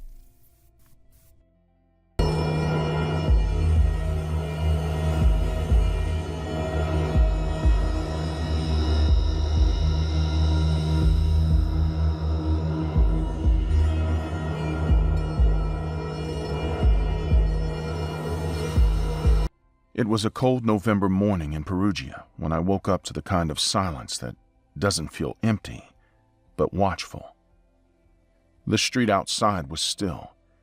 No clatter of scooters, no shouts from the corner cafe. Just a pale gray light filtering through my curtains and the low hum of the refrigerator in the kitchen. I padded out into the hallway, my bare feet on the cold tile, the air faintly smelling of damp stone and laundry powder. Meredith's door was shut. That wasn't unusual, but something about it felt heavier than normal, like the air on that side of the hall had thickened. I called her name softly, more out of habit than concern, and got no answer. In the bathroom, a small streak of blood marked the side of the sink. Just a smear, as if someone had wiped their finger across it. My first thought was that Meredith had cut herself shaving, but the coppery smell lingered just a second too long. The front door was ajar, only by an inch, but enough for a draft to slip in. I frowned and shut it. I remember thinking maybe one of the others had gone out and forgotten to close it fully. The place was quiet, though. Amanda's room was empty. I poured myself some water, trying not to think about the blood in the sink. The glass was cold in my hand, and as I drank, I could hear faint footsteps above, or maybe just the creak of the old beams. By mid-morning, Amanda and Raphael were back. They moved through the kitchen talking low, their words too soft to catch, their expressions tight but not fearful. When I asked if they'd seen Meredith, Amanda shrugged, eyes darting to Raphael before saying she hadn't. There was an awkward pause. Then they started tidying the kitchen together, like they were distracting themselves. Something felt wrong, but I couldn't name it. Maybe it was the way Raphael didn't look at me in the eye, or the way Amanda's laugh came too quickly when I joked about the murderous Perugia draft from the open door. It was around lunchtime when I decided to call Meredith. The phone rang and rang. No answer. I sent her a text message. "Hey, you around? The door was open this morning." Still nothing. My stomach felt tight. Amanda suggested we check her room. We knocked. No reply. The handle wouldn't turn. It was locked. I remember pressing my ear to the wood, straining to hear movement. Nothing. Just silence. Deep and absolute. Amanda called the police, telling them there might have been a break-in. The officers arrived quickly. 2 local men in dark uniforms, their boots loud on the tile. They noticed the broken window in one of the other rooms, glass scattered across the floor. One of them frowned at the lock on Meredith's door and asked if we had a spare key. We didn't. They called in someone to force it open. I stood in the hallway, the walls pressing in, my breath shallow. Amanda had stepped back, her arms crossed tight over her chest. Raphael was watching the floor. I heard the splinter of wood as the door gave way, and then nothing, just a heavy pause. The first officer didn't speak right away. He froze in the doorway, his shoulders tense. Then he turned his head slightly and muttered something in Italian, low and sharp. I stepped forward before he could stop me. The room was dim, the shutters half closed, the air cold. Meredith was on the floor, her body twisted, partially covered by a duvet. There was so much red. Not fresh, bright red, but dark, clotted patches staining the sheets, the pillow, her hair. The metallic smell hit me like a slap strong enough to taste. Her skin was pale, almost gray, and there was something about the way her arm was bent that made my knees weaken. I backed out, the edges of my vision swimming. The officers moved quickly then, speaking into radios, their voices clipped and urgent. One of them herded us into the kitchen. Amanda sat at the table, staring at her hands. Raphael leaned against the counter, chewing his lip. I couldn't look at either of them. Outside, the sky had turned the color of wet cement. Sirens wailed faintly in the distance, growing louder. The cold seeped in through the glass window, and I realized I was still barefoot. I could hear more footsteps now, heavier ones, more officers arriving. As they moved in and out, I caught fragments of their words. Coltellate, assassino. The words landed in my gut like stones. Murder. Stabbing. This wasn't an accident. This wasn't a stranger slipping in for a quick theft. I thought about the blood in the sink that morning, the open door, the way Amanda had laughed too quickly, the silence behind Meredith's door. I thought about how close I had been to her all night, just a thin wall between us, while something unthinkable happened on the other side. When they finally let us go outside, the courtyard was crowded with uniforms and neighbors craning their necks. The November air was sharp in my lungs. I stood by the gate, looking back up at our windows, the one with the broken glass, the one still closed tight behind shutters. Even now, I can hear the hollow sound of the door giving way, the stillness that followed, the weight of that room pressing into me before I even saw her, and I can't stop thinking. The signs were there, in the smallest details, and I walked right past them. I was supposed to be boxing up my uncle's things. Nothing special, just old tools, some dusty books, and half-rotted junk in his garage. He died 2 months earlier. Everyone said suicide, hung himself in the basement. But even then, I didn't believe it. Not with the bruises they'd ignored. Not with the way the lock on the inside of the door was shattered. I found the USB drive taped under the bottom drawer of his old workbench. Black, no markings. Nothing else in that drawer but dead spiders and rusty screws. I put it in my pocket without thinking. It felt out of place, like someone wanted it hidden, but not destroyed, like it was waiting. That night I was alone. My mom was passed out on the couch. I plugged it into my laptop in my room. Only one file. Cypherdoor.exe. The icon was blank. Just a red dot in the center. I double-clicked. It launched a browser window that didn't look like any browser I'd ever seen. No URL bar, no controls, just a login screen and a single clickable link under it. Recover account. No text field, no buttons. Just that one option, pulsing softly like it was breathing. I stared at it for a full minute. There was no back button, no way to close the window. Not even a task manager could kill the process. The cursor stayed locked to the window. I didn't click because I wanted to. I clicked because it felt like I had to. The second I did, my phone rang. Unknown number. No ringtone, just loud static. I froze, but answered. "Welcome back, Jonah."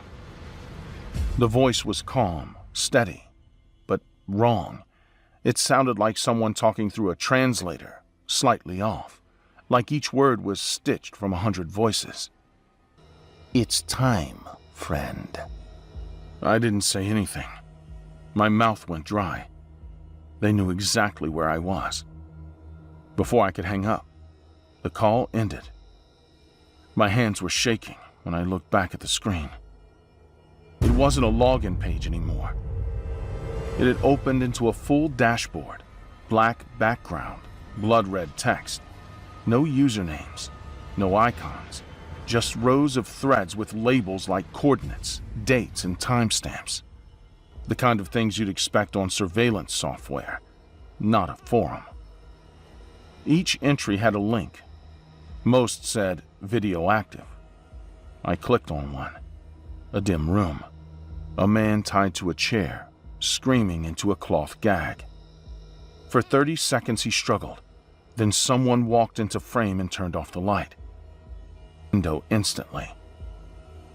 The top of the page updated in real time. My IP address appeared in red. Account restored, session active. I hadn't typed anything, but it knew I was there. I scrolled down. There were folders titled Contributions, Witnessed Events, Legacy Access. The last folder had 5 items, all of them tagged Exit Attempt Failure. I clicked the 4th one. The video opened fast, no loading. My uncle's face filled the screen. His hands were zip-tied. His eyes were wide and bloodshot. He was whispering something like a prayer. Then a figure stepped into view dressed in black, wearing a mask like a smooth oval. No mouth, no eyes, just a slit running vertically down the center. The figure raised a syringe. The video cut off just as it touched his neck. A new thread appeared instantly, time-stamped for that exact moment.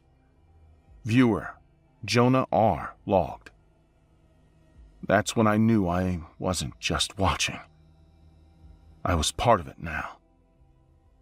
The feed flickered, and for a second my webcam light turned on. I didn't even think. I slammed my laptop shut, but I knew it was too late. I didn't sleep that night. Every few minutes I thought I heard tapping on my window, but when I checked, there was nothing there. My phone stayed on airplane mode, but at exactly 3:11 a.m., it lit up. No number again, just one notification. Live post created. Jonah R. Feed active. The message came with a link. Against every instinct, I clicked it. My webcam turned on instantly. There was no time to react, no settings, no confirmation. It streamed me directly to the site. I was the post. I unplugged the laptop, tore out the battery, but the screen stayed on. My face was still there. In the corner, a timer was counting down. It was at 000958. And underneath, session lock, final. That's when the whispering started. Not from the laptop, from inside the room. It was low at first, like someone trying to speak through water. I checked the closet. Empty. Then under the bed. Nothing. I stood up and the lights went out. The screen glowed brighter in the dark, my own face staring back at me. But it wasn't a sync anymore. The feed was lagging. My mouth didn't move, but the reflection did. It smiled. Then, the whispering stopped. There was someone in the house. I heard the back door unlock. Not break, unlock. Like someone already had a key. I grabbed the heaviest thing I could find, a broken desk lamp, and backed into the hallway. I heard footsteps, not heavy, just the sound of bare feet dragging slightly across wood. Slow, deliberate. I crept down the stairs, trying not to breathe too loud, but every creak of the wood echoed like a scream.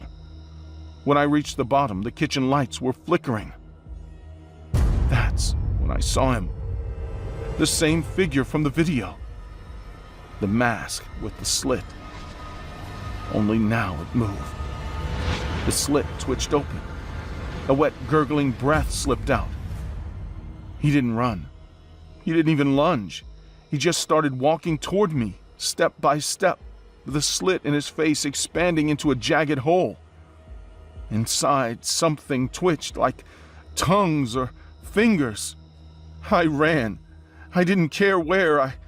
I bolted through the living room, slammed the door to the basement, and threw a shelf in front of it. I was panting, barely thinking. That's when I looked up and saw the screen.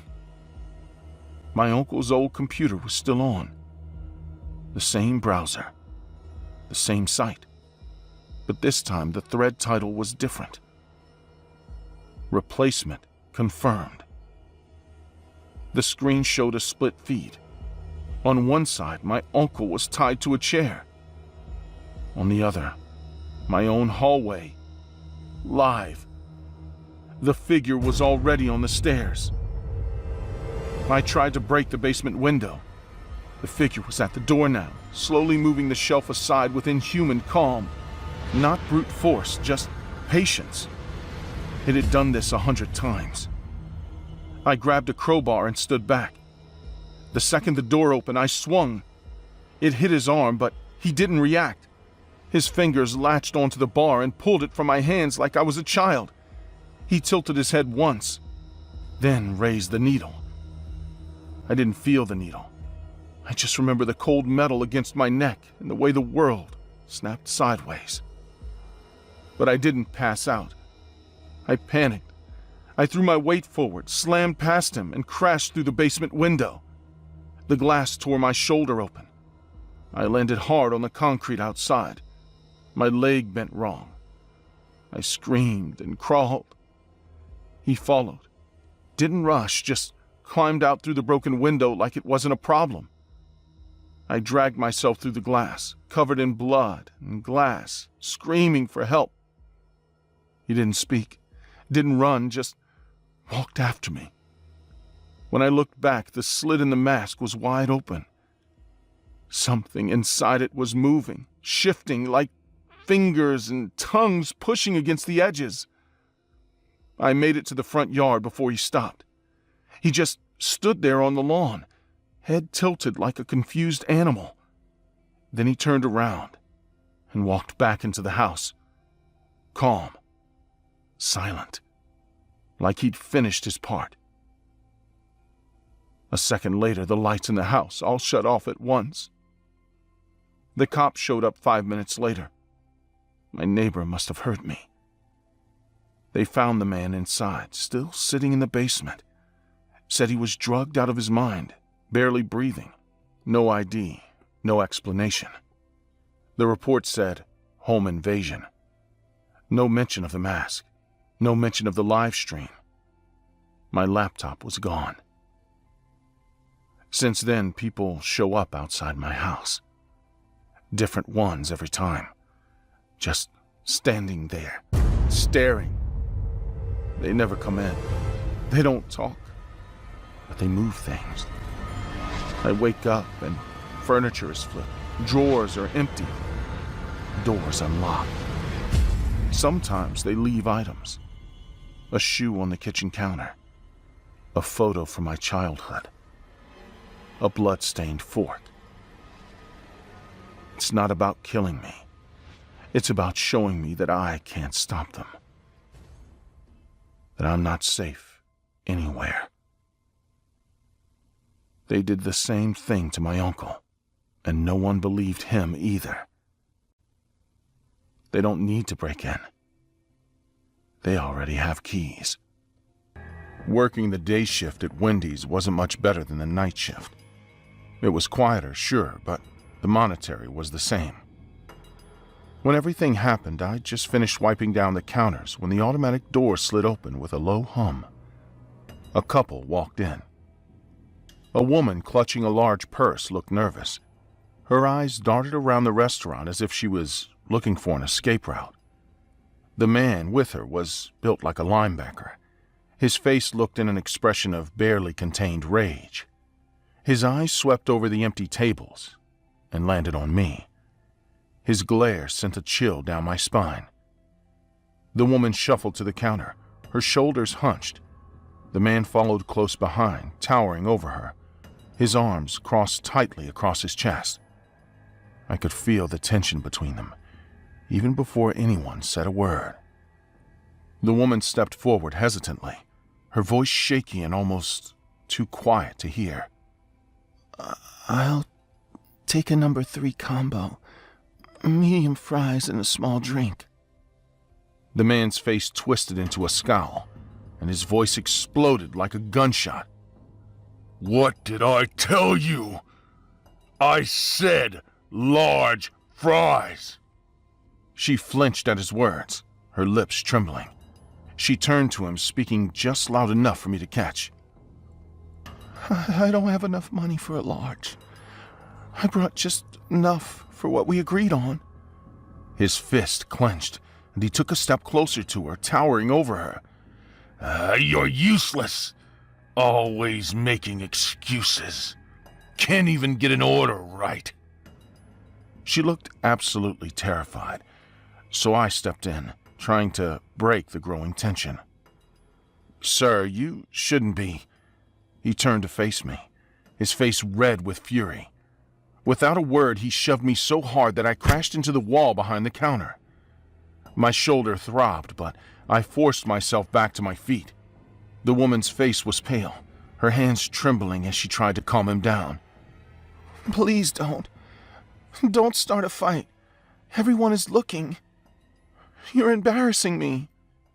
He rounded on her again, his voice even louder now. Embarrassing you? You are embarrassing yourself. This is all your fault.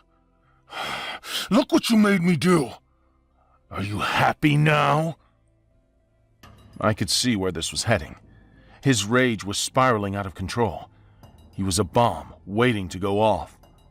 The woman's pleas only seemed to fuel his anger further. When she reached out to touch his arm, he swatted her hand away so hard that she stumbled back a step. I grabbed the phone behind the counter, my fingers fumbling to dial the police.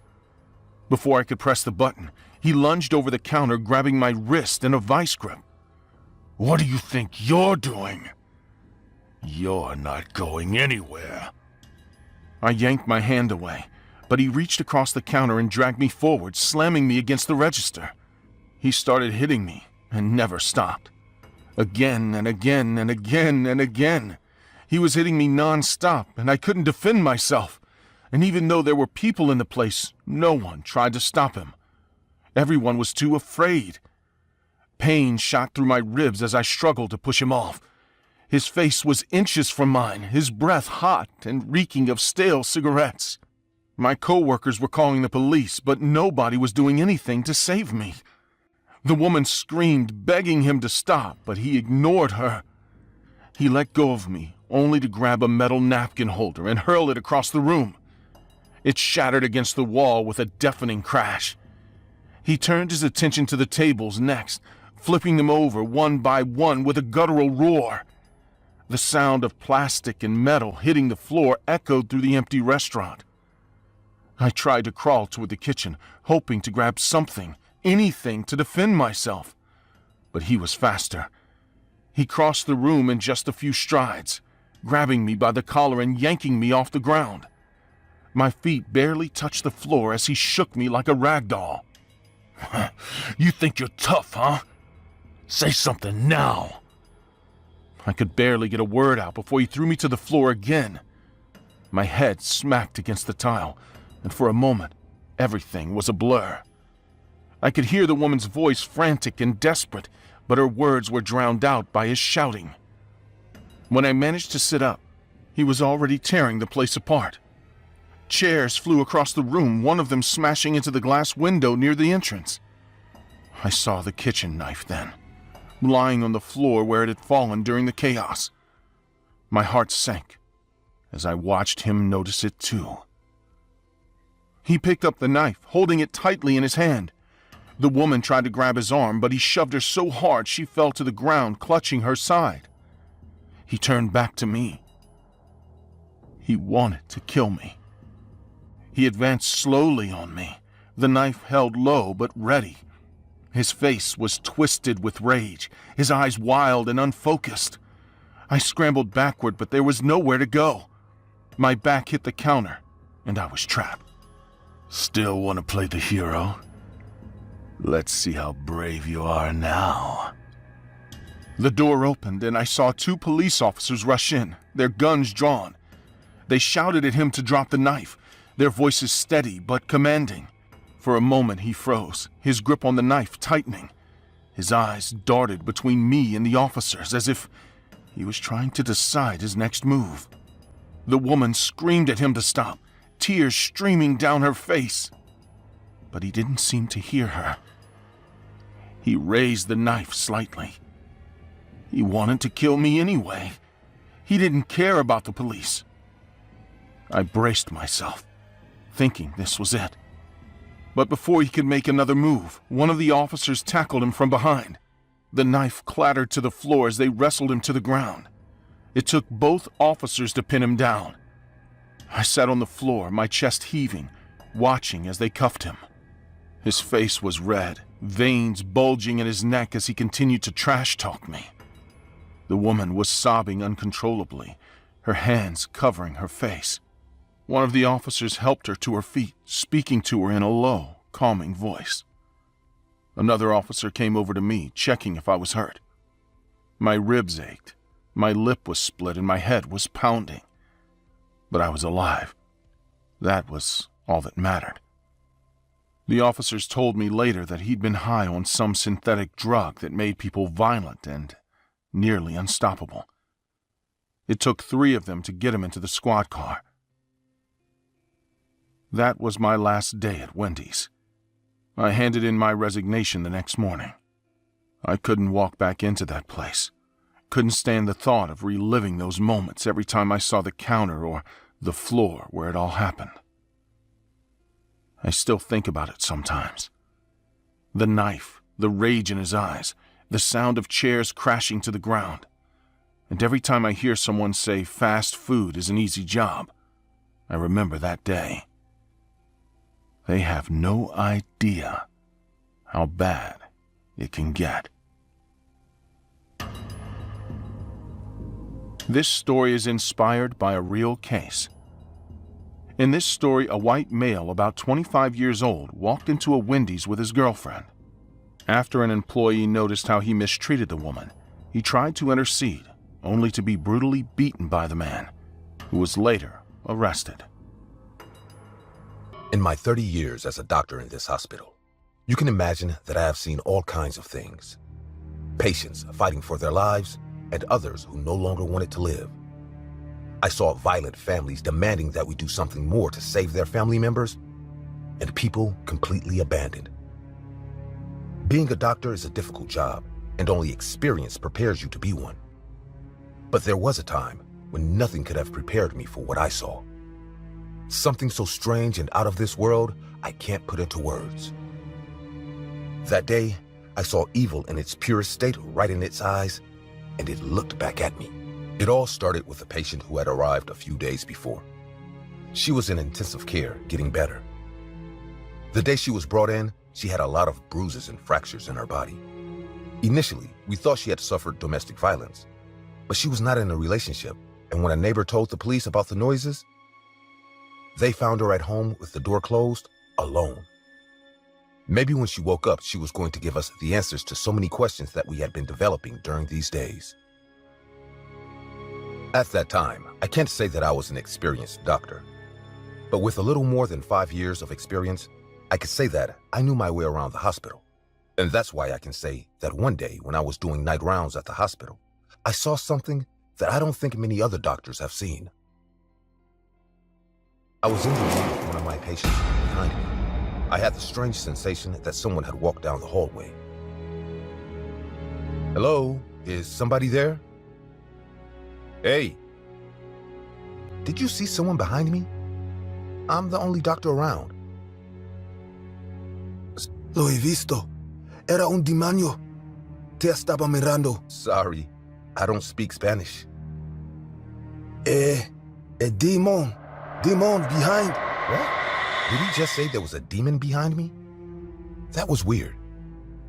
The man only had a broken leg and even thought I understood half of what he said. We had a talk a few seconds ago and he seemed in his senses. Now, he just seemed bothered. Like he saw the face of the devil itself behind me. I have to admit, that really scared me. Demon, don't go. It was a demon. Red eyes and smile. Hey, take it easy. It could be a lost patient. I have to check it out. Be right back, okay? And just like that, I left my patient. I ran quickly to the door, but when I saw the hallway, it was empty. Maybe he was gone. It may seem illogical, but I felt that something bad was happening. It was something I couldn't see or put into words, but it was as real as anything you are seeing right now. The hallway filled with an almost Gaelic code. I felt the urge to leave, but I couldn't do it. I felt that someone was in danger and that I had to do something. I started to walk down the hallway, and the code was getting more and more intense. I resisted my impulse to leave as fast as I can and kept walking until I reached the girl's room. Her door was open and her lights were on. I had a troubling feeling about her. I felt she was in danger, so I tried to enter her room, but something didn't want me to. The door slammed violently in my face. Was that the wind? No, impossible. There are no windows open, and the whole movement was way too violent. I tried to open it, but it wouldn't budge. The girl woke up screaming in terror. Her eyes were wide open. She began to inspect her surroundings, lost. Suddenly, she saw something that terrified her. What was there? I couldn't see a thing. The girl got out of bed and tried to run, but she didn't know she was in a cast, so she fell to the floor. Meanwhile, I was pounding on the door as hard as I could. It was as if the weak bedroom doors were suddenly reinforced. The woman crawled against the wall, away from someone I couldn't see, but it was there. The girl began to feel pressure on her neck, and stuck against the wall, she was floating. She was fighting for her life, fighting to breathe. From behind the door, I could see how her arms and legs were breaking on their own, and from one second to the next, her neck snapped. The girl fell lifeless to the floor.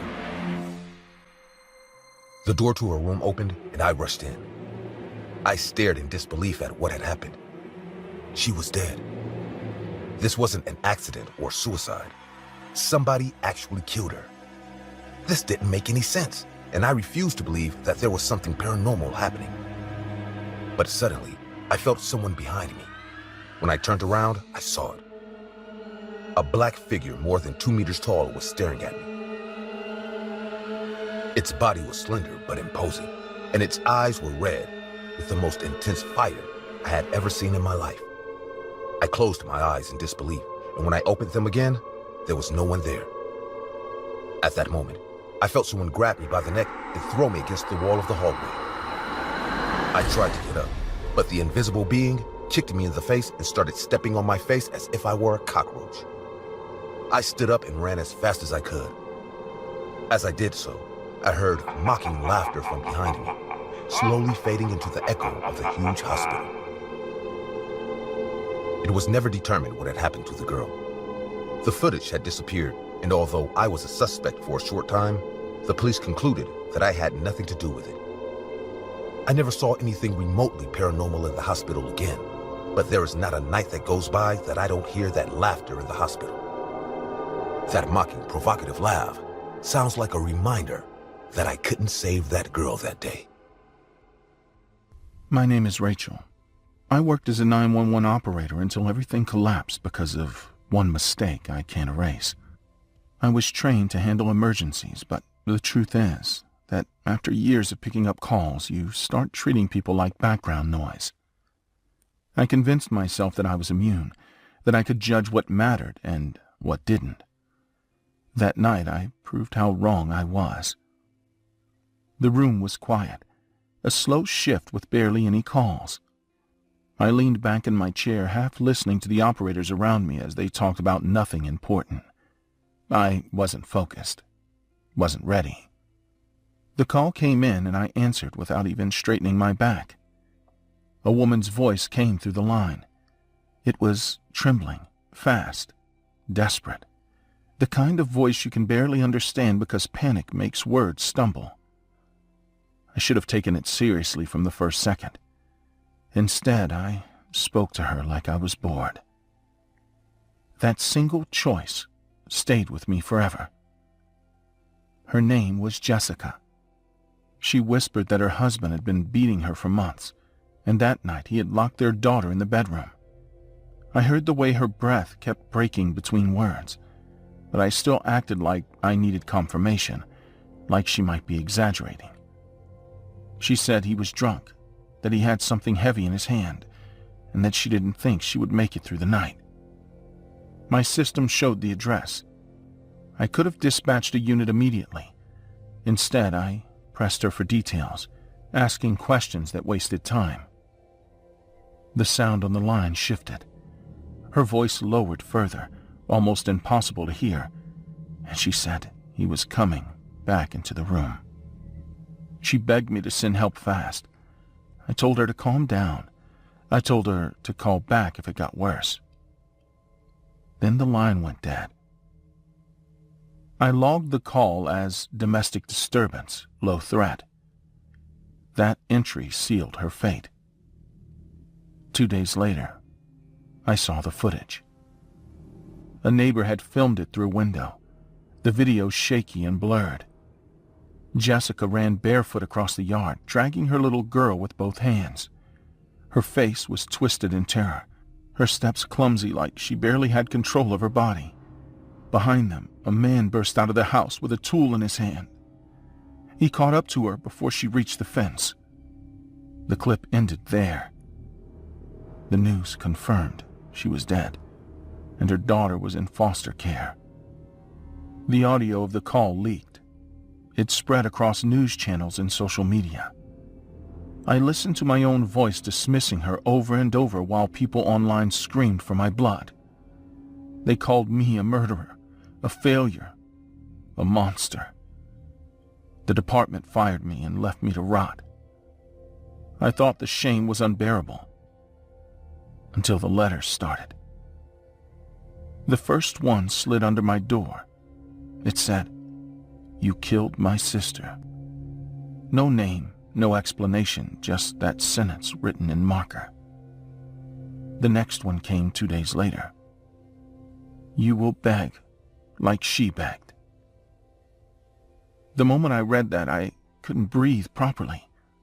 Every noise in my apartment made me jump. I began hearing steps in the hallway at night. Sometimes I thought someone was standing outside my door, waiting. I forced myself to believe it was paranoia, until the third letter arrived. The one that said, "When I see your fear, I will see hers again." The words made me shake because they weren't just threats. They were personal, filled with grief, twisted into rage. I realized Jessica had a brother, and he had decided I was going to pay for her death. The harassment grew worse each night. My phone rang at random hours, and the silence on the other end felt heavier than screams. Knocks at my door came at 3 a.m., soft at first, then harder, always stopping before I could open it.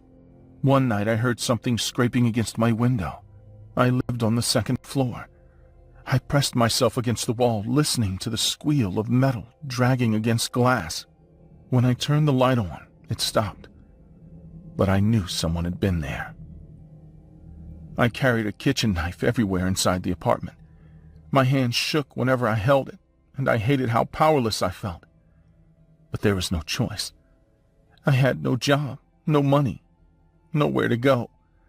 The world outside had turned its back on me, and inside these walls I was hunted. The breaking point came when I stepped outside for groceries. Across the lot, a man leaned against a car, watching me. His head tilted just slightly, and I felt his stare digging into me. I dropped the bags and ran back upstairs.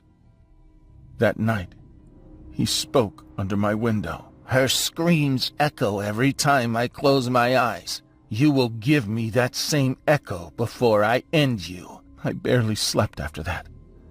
Every sound in the building felt like him moving closer. I sat by the door, gripping the knife, my chest burning from the tension. The attack didn't creep, it exploded. A crash of glass shattered the kitchen, and I heard heavy steps rushing through my apartment. His breathing was rough, animalistic, filled with hatred. I stumbled into my bedroom and locked the door, my heart hammering like it would rip through my chest. He pounded against the door, each hit splintering the wood. His voice roared through the cracks. "You sat there while she begged. You let her die alone.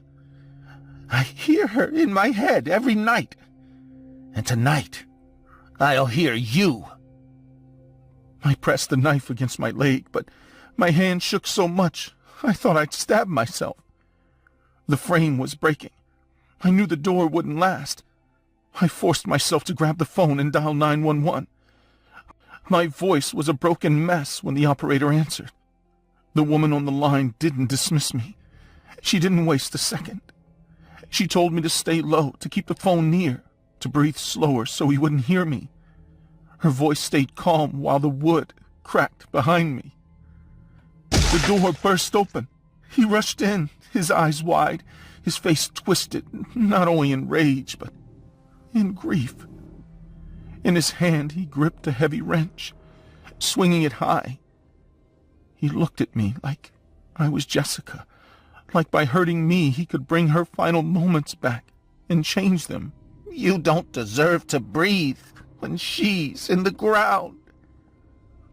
Before he brought the weapon down, the flashlight beam of officers cut through the room. Shouts filled the air. They tackled him, wrestling the wrench away as he screamed my name like it burned in his throat. They dragged him out while he cursed me, swearing he could still hear Jessica in my voice. I later learned his name was Alan, Jessica's brother. He died that night after attacking officers at the station. His rage was consuming him. Even in his last moments, I survived. but the world doesn't mean what it used to. I live with the weight of Jessica's voice, with the image of her running across that yard replaying in my head, and with the memory of her brother's eyes staring at me like I was the murderer he needed to destroy. The little girl was adopted. I saw a photo of her months later, smiling beside strangers who would never know what she had lived through. I hope she never learns my role in it. Sometimes I listen to the audio of my own call. The night I begged for help while the door broke down. I hear the operator guiding me, treating me with the urgency I once denied another woman. That voice kept me alive. That voice did for me what I failed to do for Jessica. It happened about 8 years ago. I was in my 4th and final year of college, and all I could think about at that time was partying. I wasn't what you would call a typical college student, as while most of my friends found a good balance between studying and partying, I spent all my time in bars, clubs, basically any place the party was. At that time, all my friends used to call me Trevor the Party Monster. I carried that title like a badge of honor, as I made sure I was always the first person at every party, event, or get-together that was going on. Don't get me wrong, I didn't just party for the sake of it, and it wasn't because I didn't like to study. I partied because it made me feel free, and I was happiest whenever I was jumping up and down to some loud music with a drink in my hand. However, the freedom I felt from partying all the time turned into nothing but crippling fear after my fateful experience at the Midnight Bar. It was the 23rd of November 2015. I'd gotten a text earlier that day saying there was going to be a lit party at the Midnight Bar. I'd been to basically every single bar in my vicinity at that point, but I'd never heard of the Midnight Bar before. I assumed it was a new place that had just opened up, and this party was their attempt to get some publicity. Since they were a new bar, I didn't really know the people behind the party, but just like every party I heard about, I didn't hesitate to go. I started my preparations by telling all my friends where the party was located. I then called my friend Jimmy, who was a DJ, and I told him to get his set ready, as I had already talked to some people to get him to play the music at the party. After that, I called my drug guy, Nash, to get some pills that we could party hard with. There were a few other things that I had to do after my calls, but soon enough, all the preparations were done, and I made my way to the Midnight Bar. The turnout was huge, as I really got the word out there. By the time I arrived, most of my friends were already there, so I joined them. We ordered shot after shot as we started to party hard. Nash had gotten us a wide variety of recreational drugs like LSD, Molly, and angel dust, PCP. There were also some magic mushrooms and vitamin K, ketamine. We each took a small dose of our picks to take the party to another level. I was having the time of my life at that point. The music was blaring, I had a beer in my hand, and I was dancing my heart out. I told myself that things couldn't get any better than this, but that's when I saw her. I can never forget how entranced I was by her eyes. She was beautiful. I watched her as she danced, and I admired every swish and sway her body made. It felt like I was under a spell as my body moved towards her without hesitating. When I reached where she was, I said, "Hi, I'm Trevor. I think you're beautiful." She laughed before responding with, "Hey, I'm Sandra Hale, and I know who you are. You're Trevor Mount, the party monster. Your reputation precedes you." I then smiled and said, "I didn't know drinking booze could make me famous." We both laughed at my joke before Sandra asked, "Do you want to dance?" That was all I wanted at that point, so I immediately said yes. We spent the entire party together from there. We danced, took some more shots, and party drugs. I was enjoying myself, and I could tell Sandra was also having fun. We'd really hit it off as we enjoyed the party. Now, I don't know why I did this. I'm guessing it's because I was so excited at that point, but I took my shirt off and I kissed Sandra.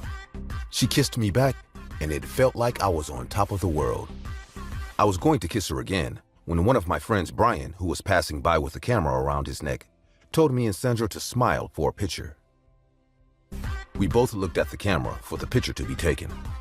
Sandra was behind me, and I was up front. I then heard Brian say, "Smile, Trevor." But before he could take the picture, everything went quiet. For some reason, I couldn't hear the loud blaring music anymore. At first, I thought something was wrong with my ears because I was sure they didn't stop playing the music as I was just hearing it a few seconds ago. My loss of hearing wasn't the only odd thing that was happening, as I realized that I couldn't move my body anymore. It felt like time had stopped for me, and things just got worse from there as I watched Sandra's lower jaw expand to an inhumane level and how her now lengthy tongue rolled onto my skin. Horrified, I tried to scream, but I couldn't move my mouth. My brain tried to make sense of everything as I asked myself why I was frozen in place and why Sandra had now turned into something that looked like it crawled out of hell. As I felt her tongue on my skin, an unimaginable pain rippled through my body. I don't know really how to explain it, but it felt like I was dying and my life was being sucked away by Sandra's morbidly long tongue on my skin. I don't know how long it lasted, but it could have been an hour or two. Soon, everything around me started to get blurry, and eventually, it all went dark. I woke up in the hospital a few hours later, surrounded by a doctor and my friends. They told me that I'd passed out from dehydration and the mixing of hard drugs with alcohol. I was still scared of the horrific things I'd experienced, so I started to tell them what happened with Sandra, but my friend Brian, who rushed me to the hospital, told me that there was no one named Sandra at the party. Shocked, I told him that was impossible, and I asked Brian about the picture he took. Brian then told me that I was alone when the picture was taken. Frustrated that no one was listening to me, coupled with the fact that they were all looking at me like I was crazy, I started to scream and cry at the same time. I remember screaming the words, "She was real! Sandra was real, and she's a monster! She's a demon!" I was soon subdued and given a sedative that calmed me down. I spent another 2 days in the hospital as they wanted to check if everything was all right with my head. No one believed me. All the doctors said I'd hallucinated what I saw due to the hallucinogenic drugs I'd taken, but I knew that wasn't true. I had made sure to take the drugs in small doses during the party, so it was hard to believe that I hallucinated something that lucid.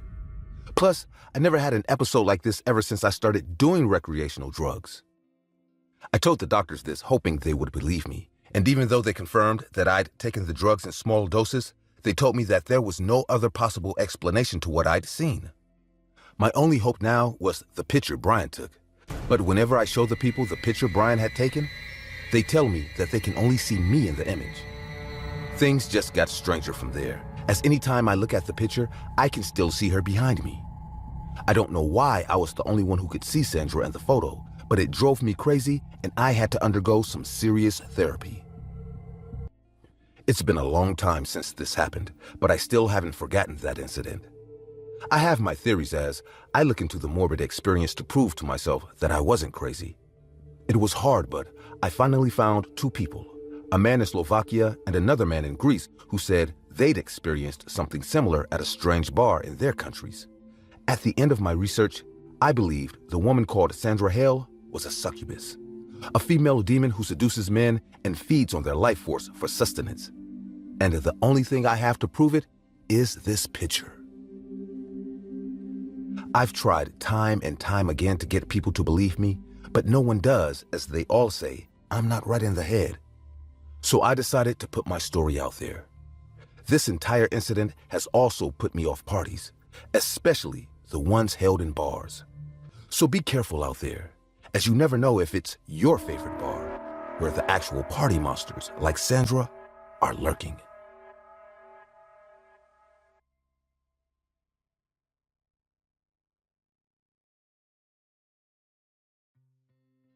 I moved in a few weeks ago.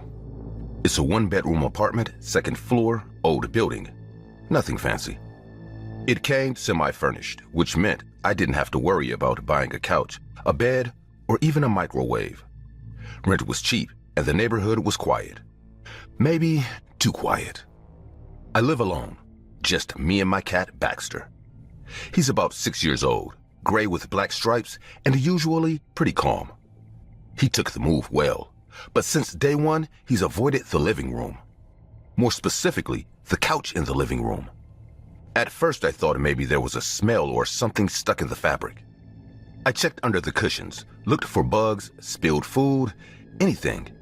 Found nothing. Still, he wouldn't go near it. He'd walk into the room and freeze if the couch was in his path. Then, he'd circle around it like it was a hole in the ground. One night, I saw him hissing at it from the hallway. No reason, just sitting there puffed up, growling low. That was the first time I felt uncomfortable in the apartment. But I pushed it down. It was just a cat being weird. That's what I told myself. That weekend I was messing around with Snapchat filters, just bored, filming Baxter with those dumb puppy ears and face distortion effects. He hated it. Typical. Then I pointed the camera around the room, just looking at how the filters mapped random objects. It was when I panned past the couch that I froze. The face filter locked onto the top right cushion, right where someone's head would be if someone was sitting there. I thought it was a glitch, so I pulled back. The filter disappeared. Moved the phone closer again. Face appeared, smiling, not cartoonish like the rest. It was subtle, human-like, not exaggerated. Eyes locked forward, unmoving. I stood up and moved around the room, tried the filter from different angles. Same result, always on the top part of the couch, as if it was mapping to something invisible. I even switched filters. Every single face filter latched onto the same spot. I backed away slowly. The filter stayed fixed. The longer I looked at it, the more I realized the face wasn't just appearing. It was following. I moved right. The face shifted left. I moved left. It tracked me, like it was watching.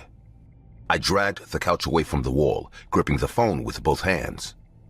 Moved it slow, backward without taking my eyes off the screen. The face didn't glitch. It didn't vanish. It moved with the couch. No matter where I placed it, the filter kept mapping something on the same headrest cushion. That thing was still there. I tried to rationalize it. Maybe it was the app. Maybe some weird lighting. But deep down, I knew better. I turned the couch around, just in case. That's when the face rotated too, locking onto me, watching me straight on. No reaction, just presence. My fingers were trembling, but I pushed the couch into the hallway anyway. Its weight scraped the wood and echoed through the apartment. I didn't care about the noise. I wanted it out. I shoved it toward the door, turned it sideways, dragged it down the stairs step by step. The whole time I kept checking the phone. The filter stayed fixed, dead center. I left it on the curb, angled away from the building. Thought that would be enough. Thought I'd done something smart. When I got back upstairs, I locked the door and shut every blind. But the silence didn't feel like safety. I couldn't stop myself. I walked over to the window and peeked out through the side of the curtain. The streetlight buzzed above the couch. I raised my phone. Snapchat still open. The face was there, even from that distance. Still centered on the same spot. Still facing my direction. It hadn't disappeared. It hadn't even shifted. Just waited. That night, I fell asleep without remembering how. One second, I was lying there, scrolling mindlessly. The next, I was frozen. Awake, but not awake. I couldn't move anything. My eyes were open, stuck on the ceiling, breathing shallow. It was like my whole body had disconnected, but not the fear. The fear worked fine. My heart slammed against my chest like it wanted out. Something was wrong. Not vague, not abstract. Something real was in the room. Only my right hand twitched. Barely. My phone was still next to me. My thumb dragged it closer. The screen lit up my face in a faint glow. Snapchat was already open. And the couch was back, at the foot of the bed, right in front of me. I tried to rationalize again, but nothing made sense anymore. I had thrown it away. I saw it on the street. I left it there. But now it was here. Same cushion, same burn mark near the armrest, same exact shape. I aimed the phone at it, just to see. Maybe to prove I wasn't losing it. The filter caught something instantly. The face appeared, but it wasn't static this time. It was rising. Slowly, like something getting up. First, just the eyes above the cushion. Then the mouth. Then the rest of the head. It wasn't just standing there. It was reacting. It knew I was watching. And then the filter glitched downward. Recentered. Now it was tracking something closer. Something on the bed. I didn't want to believe it, but I had no choice. The shape had moved from the couch onto the mattress. The pressure at my feet hit a second later. Not immediate like in a dream. This was slow and cruel. First, just a shift in the blanket. Then weight. Enough to sink the mattress slightly. I kept the phone aimed at the spot. The filter followed. It mapped the thing crawling toward me, like it was analyzing each movement. It was hunched low, trying to stay out of sight, but the filter picked it up with perfect clarity. A distorted face. Teeth clenched, eyes blank. It didn't blink. I wanted to scream, but my throat wouldn't listen. My chest burned like my lungs were locked. The thing crawled with its knees and elbows, dragging itself closer with uneven rhythm. I could feel the shift in pressure each time it moved. The bed creaked softly, but there was no sound beyond that. No breathing, no footsteps. Just slow progress and that growing, suffocating heat that rolled up my legs with every inch. The filter warped again as it approached my waist. Its face moved like it was stretching, like it was trying to tear the digital skin off. My thumb shook violently. The phone was slipping. I couldn't look away. The thing was almost on top of me. Then I felt it. A breath, hot and rancid, directly on my stomach. I was seconds from blacking out, not from fear, but from the sheer pressure building inside my own body. I didn't see Baxter leap, just felt the bed shake. His claws dug into my ribs as he landed on me, hissing, ears pinned back. That snapped something loose in my head. I gasped. The gasp turned into a scream. My limbs jerked free all at once. I shoved myself upright, clawing at the blanket, dragging Baxter with me. He wasn't trying to run. He was trying to protect. The couch was still there at the end of the bed, but the presence, whatever it was, had vanished. I didn't waste time looking for signs. I bolted for the bedroom and nearly tripped over my own feet in the hallway. That's when the heat slapped me against the face for real. Not phantom warmth, but dry, dangerous heat. I turned the corner and saw the kitchen glowing. Orange flickers bouncing off the walls. The stove was on, all 4 burners. The curtains were already halfway gone, curling into black smoke. Flames climbed the wall like they had a path to follow. I could barely see. I scooped up at Baxter with both arms and ran. Didn't even grab my shoes. The hallway was already full of smoke. My eyes burned. I stumbled down the stairs coughing, almost fell twice, and burst out the front door choking. People had gathered on the sidewalk, backing away from the flames. I turned around just once, just to see. The couch wasn't there anymore. Not in the room, not in the fire, not on the curb, just gone. I stayed at a friend's place after that. Didn't talk much. I told her about the fire, not about the filter, not about the couch, not about what crawled up the bed and stared into my ribs. I didn't want to hear myself say it out loud. I've been sleeping with all the lights on, windows shut, phone deleted. Not just the app, everything. I use a flip phone now. Baxter hasn't left my side. He sleeps on my chest, alert, watching the room. Sometimes he growls at nothing, but I don't ask why. I don't want to know. A few nights ago, I woke up to that weight again. Lower this time, at my knees. It didn't last long. Just long enough for the mattress to bend under something that wasn't there. I didn't open my eyes, just kept still, breathing shallow, pretending I wasn't awake.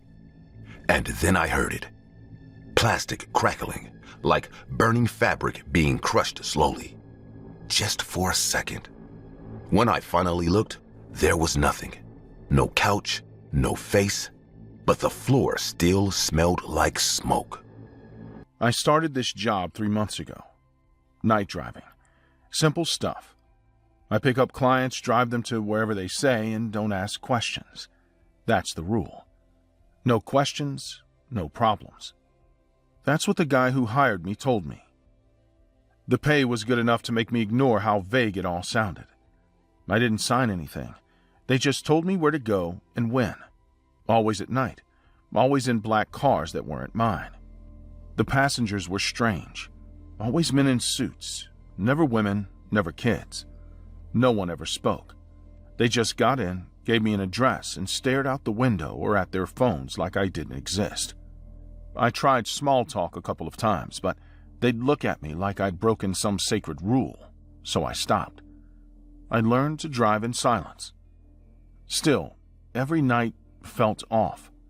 The way they acted, it wasn't normal. Their faces were too blank, their voices too calm when they gave the addresses. And sometimes when the car stopped at red lights, I'd feel eyes on me. I'd look up through the mirror and one of them would be staring directly at me. No emotion at all, just staring. It made my stomach twist every time. But I needed the money. Rent was late, bills were piling up, and this was the only job that didn't care about my record. So I kept driving, pretending not to notice how wrong everything felt. They called me just after midnight for a pickup outside an office building downtown. When I got there, 2 men in suits were standing on the curb. Between them was a man sitting in a wheelchair, his head tilted slightly to one side, dark glasses covering his eyes even though it was pitch black outside. One of the men waved me over like I was a cab. They opened the back door and lifted the man out of the chair. His body hung limp between them like he was drunk or asleep. They sat him in the back seat, adjusted his coat, and shut the door without saying a word to me. Then one of them leaned in and said, low and sharp, "Drive to 77 Willow Street." No stops. There was something off about the way he said it. His tone wasn't a request. It was a warning. I nodded and started the engine. The 2 men stayed on the sidewalk, watching until the car turned the corner. I kept my eyes forward, hands tight on the wheel. The first thing I noticed about the man in the back was his smell. It hit me halfway down the block. Cheap perfume. The kind that burns your nose. Strong enough to make me roll the window down a crack. I glanced in the mirror.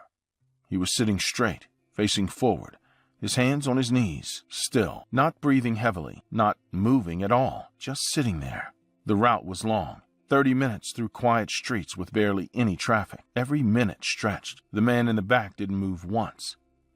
I tried to convince myself he was asleep, but there was no rhythm to his breathing, no sound at all, just that perfume, like the inside of a cheap funeral home. At one point, I cleared my throat and said something. "Sorry about the traffic. It's usually lighter this time of night." Nothing. Not a word. I looked again in the mirror, hoping for even the smallest reaction. His head hadn't moved, but under the dark glasses, could have sworn he was looking straight into the reflection. Felt it. Like the second I looked away, he'd blink or smile or something worse. The longer I drove, the more I started to shake. My fingers slipped on the steering wheel from sweat. I thought about pulling over, just for a second, to breathe. But the words, "no stops," echoed in my head. The company didn't play around. I heard stories about drivers who broke the rules. None of them worked there anymore. Then came the sound, a low, broken mumble from the back seat. I froze. It wasn't a word. More like a moan, soft and wet, like someone trying to speak underwater. I looked in the mirror again, and for the first time, he moved. His jaw shifted slightly, trembling. I slowed down just enough to glance over my shoulder. He was shaking.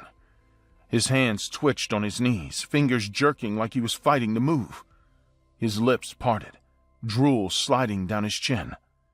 I gripped the wheel tighter and forced myself to keep driving. My heartbeat drowned out the sound of the tires. I couldn't take it anymore. The sounds were getting louder, whispers maybe, words I couldn't make out. I leaned forward, pretending to adjust the radio, but my eyes went to the mirror again. His head turned, just a little, enough for me to see his mouth move. It wasn't random mumbling now. It was like he was trying to form sentences, but his tongue wasn't working right. His teeth clicked together. His head twitched forward, slow at first, then faster, until his chin almost hit his chest. He was convulsing, softly, like something was crawling under his skin. My stomach flipped. I wanted to stop the car. I wanted to open the door and run. But that voice from my boss, no stops, stuck in my head like a nail. My job was to drive. That's it. Then he made a sound I'll never forget. A laugh, or maybe it was a cough. Sharp, dry, and too human to ignore. I pressed harder on the gas. The faster I went, the louder he got. His breath came in short bursts. Then, suddenly, silence again. I didn't want to look, but I did. His head was up now, perfectly straight. His glasses reflected the dashboard lights, but behind the reflection, I could see movement. His eyes. They weren't looking forward anymore. They were aimed directly at me. I started crying without realizing it. Quietly, trying not to make a sound, I couldn't tell what was worse, the silence or the breathing behind me. Every second felt like it stretched longer than the last. When I finally saw the street sign for Willow, I almost screamed in relief. The address was at the end of a cul-de-sac. No lights, no houses, just a big metal gate and 2 black cars parked outside. The same kind of men were waiting there. Dark suits, blank faces. I stopped the car, put it in park, and tried to steady my breathing. They walked over slowly. One of them tapped the window. I rolled it down, shaking so hard I could barely move. I told them something was wrong with the man in the back. I didn't want to turn around to show them, but I had to.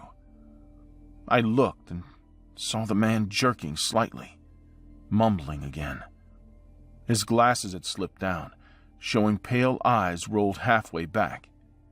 One of the men opened the back door, glanced at him, and his face twisted in anger. The other guy stepped forward, grabbed the man by the throat, and started squeezing.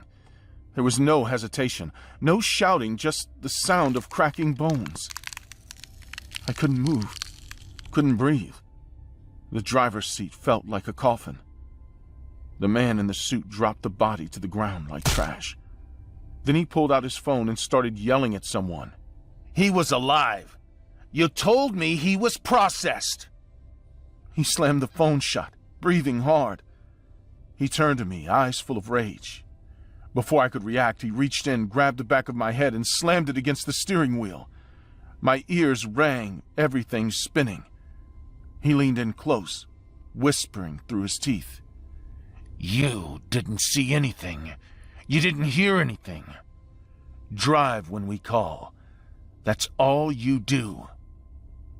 I nodded, barely able to see through the blood in my eyes. I don't remember driving home. The next thing I knew, I was in bed, still wearing my work clothes. My phone buzzed at noon. A message from the company. Pick up at 1 a.m. Don't be late. No explanation, no apology, just that. That night I showed up like always. Same car, same smell of cheap air freshener.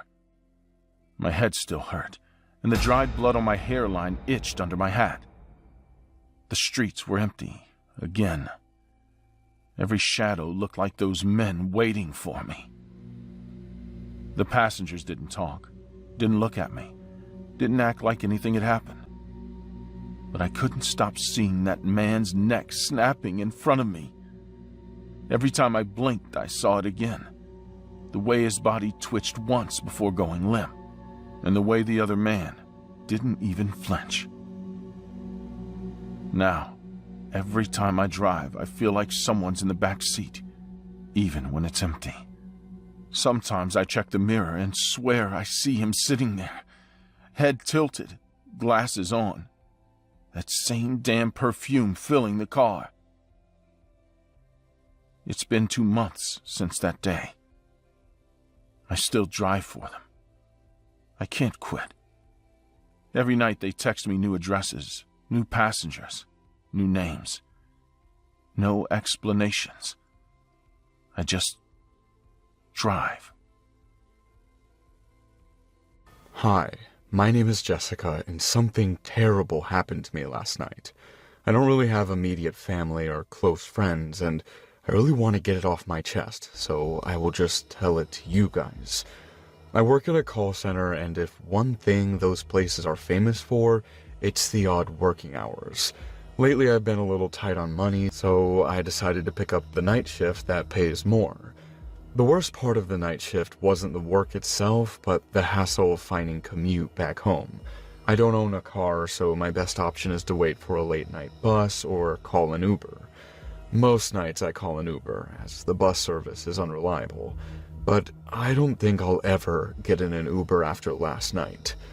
Hell, I'm not even working nights anymore. As usual, I got off work at 2:30 a.m. and booked an Uber as I got down from my office. Luckily, there was a cab in the vicinity and the app booked it for me.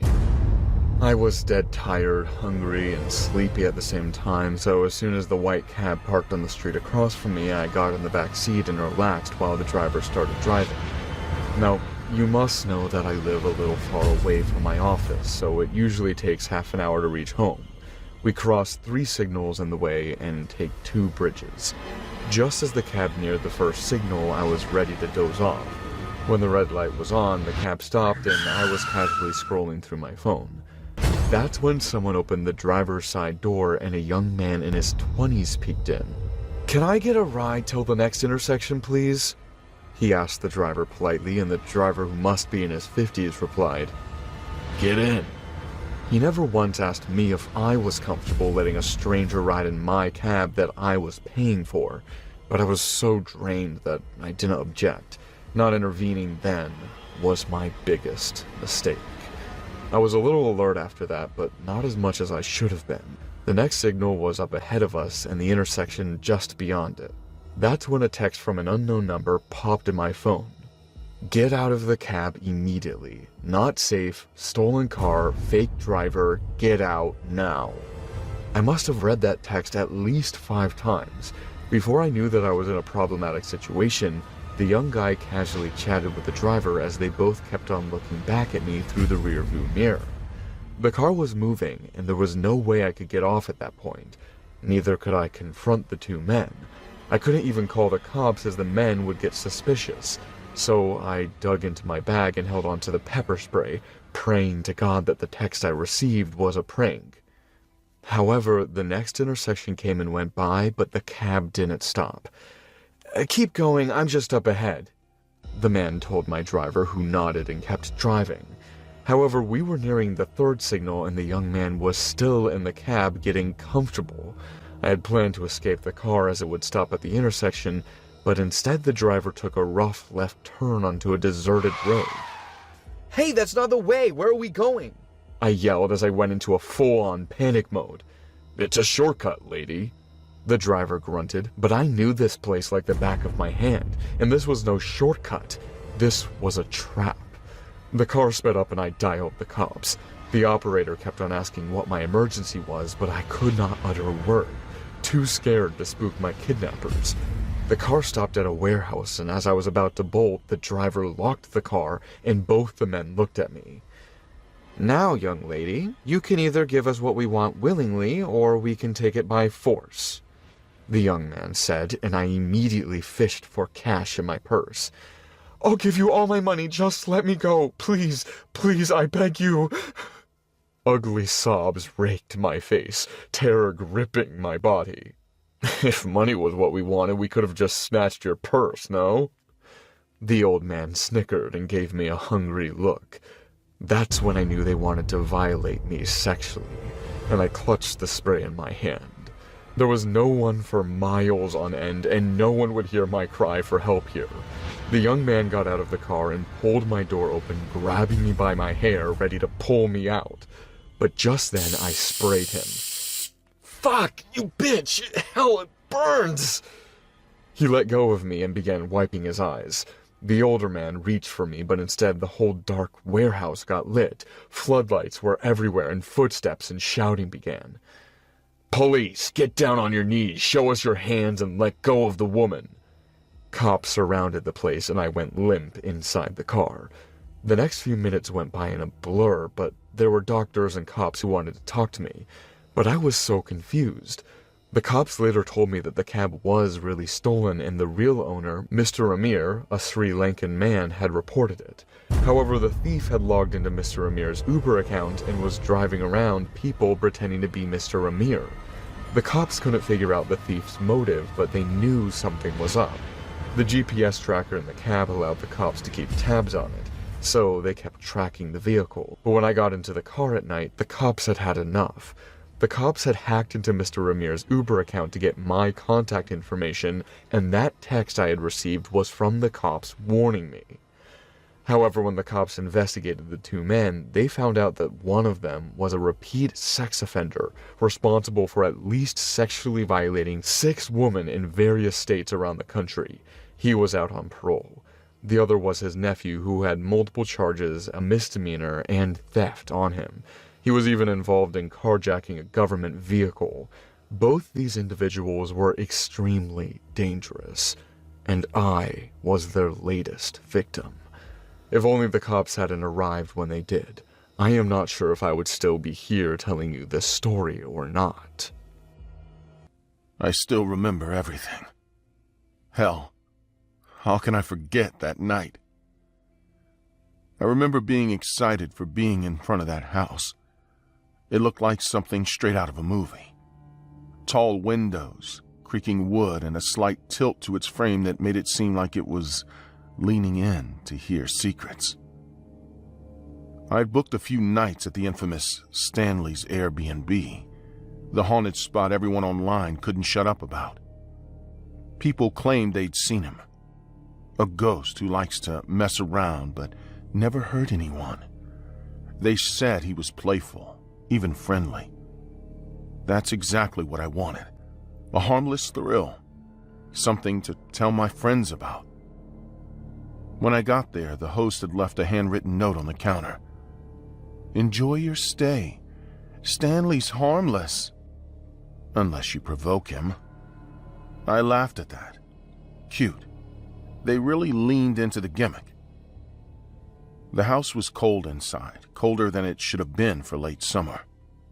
I figured it was just old insulation. No big deal. I spent the first night wandering around, looking for anything out of the ordinary.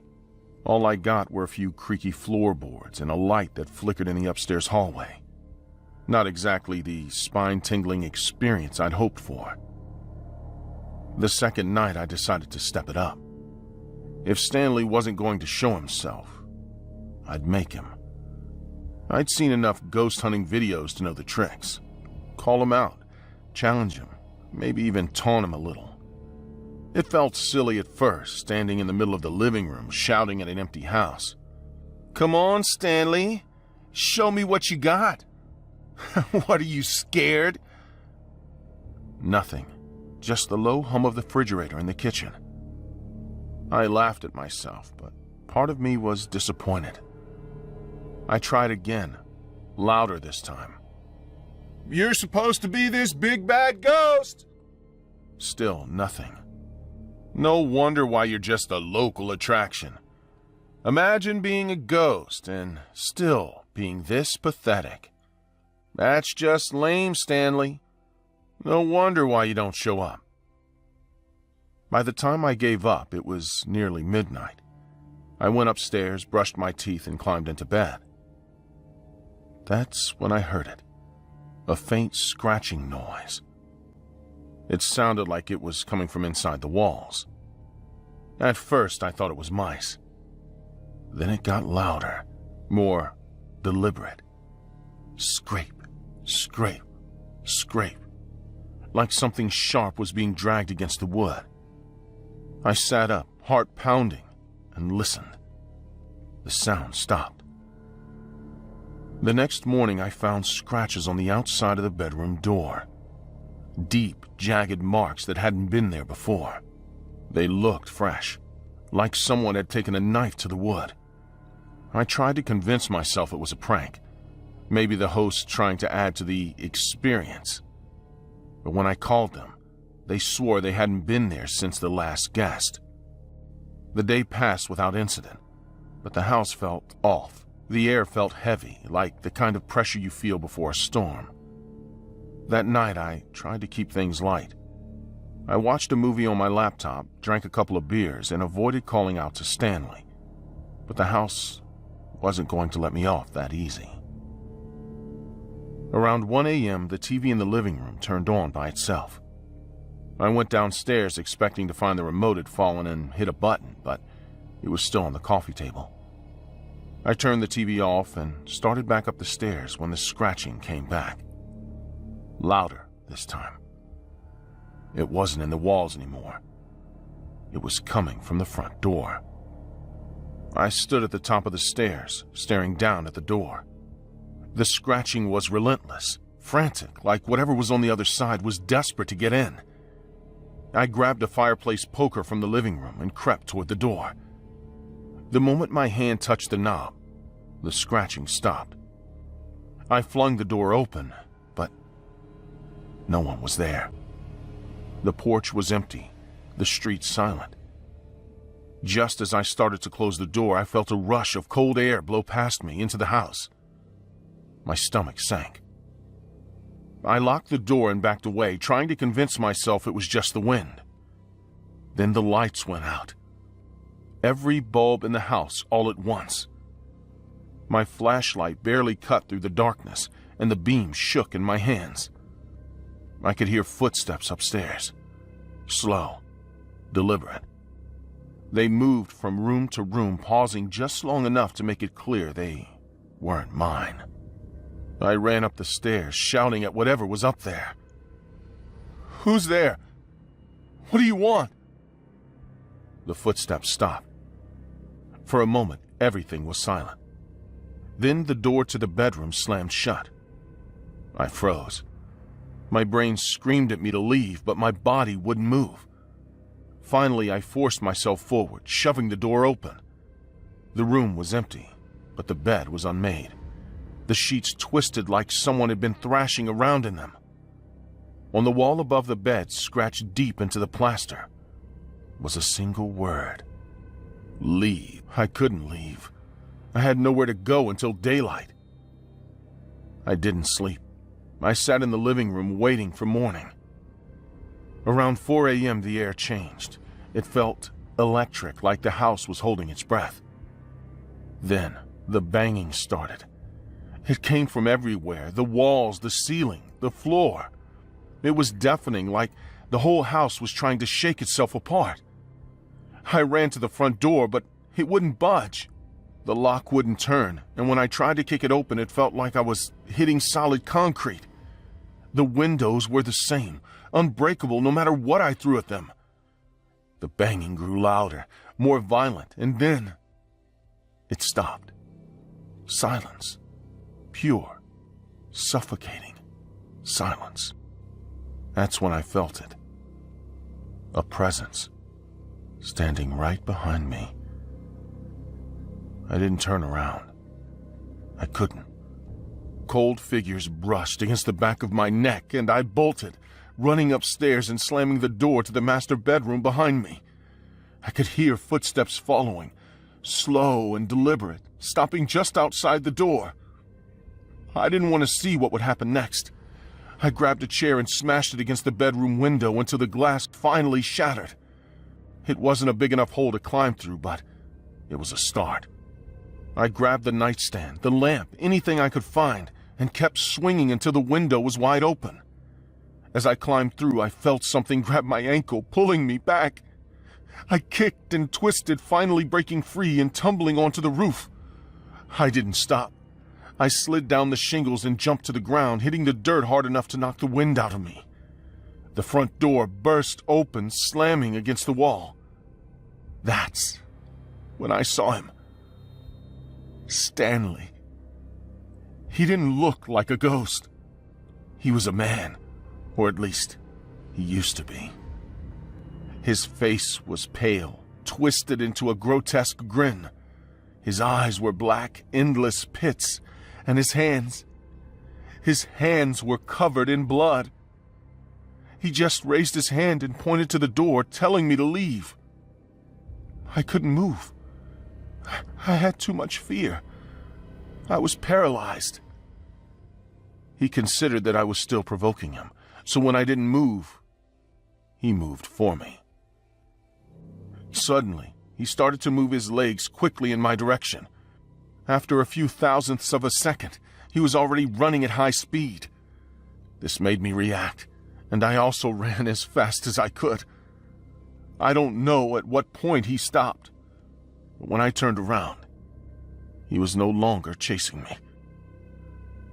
I didn't stop running until I reached the main road. A truck driver picked me up, said I looked like I'd seen a ghost. Well, I had. When I tried to explain what had happened, he just shook his head and told me to get some rest. The police didn't find anything when they checked the house. No scratches, no broken windows, no sign of Stanley. They said I must have imagined it, that maybe I'd had too much to drink. But I know what I saw, and I know I'll never go back to that Airbnb. Stanley's still there, waiting for his next guest. Maybe he really is a friendly ghost. But that doesn't mean you can disrespect him. And I learned that the hard way. I never thought a late-night craving would turn into the most terrifying experience of my life. I'm usually cautious when heading out after dark, but that night, my hunger got the better of me. Little did I know, my decision to grab food would lead to a close encounter with something or someone, straight out of a nightmare. It was around 2 a.m. when I decided to go to the nearby 24-hour Burger King. The streets were quiet, and I told myself I'd be in and out in no time. I parked my car in the half-empty lot and walked inside. The familiar smell of fries and burgers greeted me as I approached the counter. After a brief exchange with an employee I recognized, I placed my order. Everything seemed normal, just another routine pit stop for fast food. I wasn't prepared for what would happen next.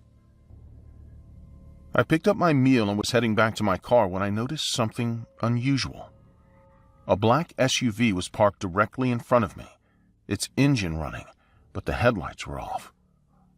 What caught my attention even more was the silhouette inside. Someone was sitting in the driver's seat, completely still, their head tilted slightly toward me.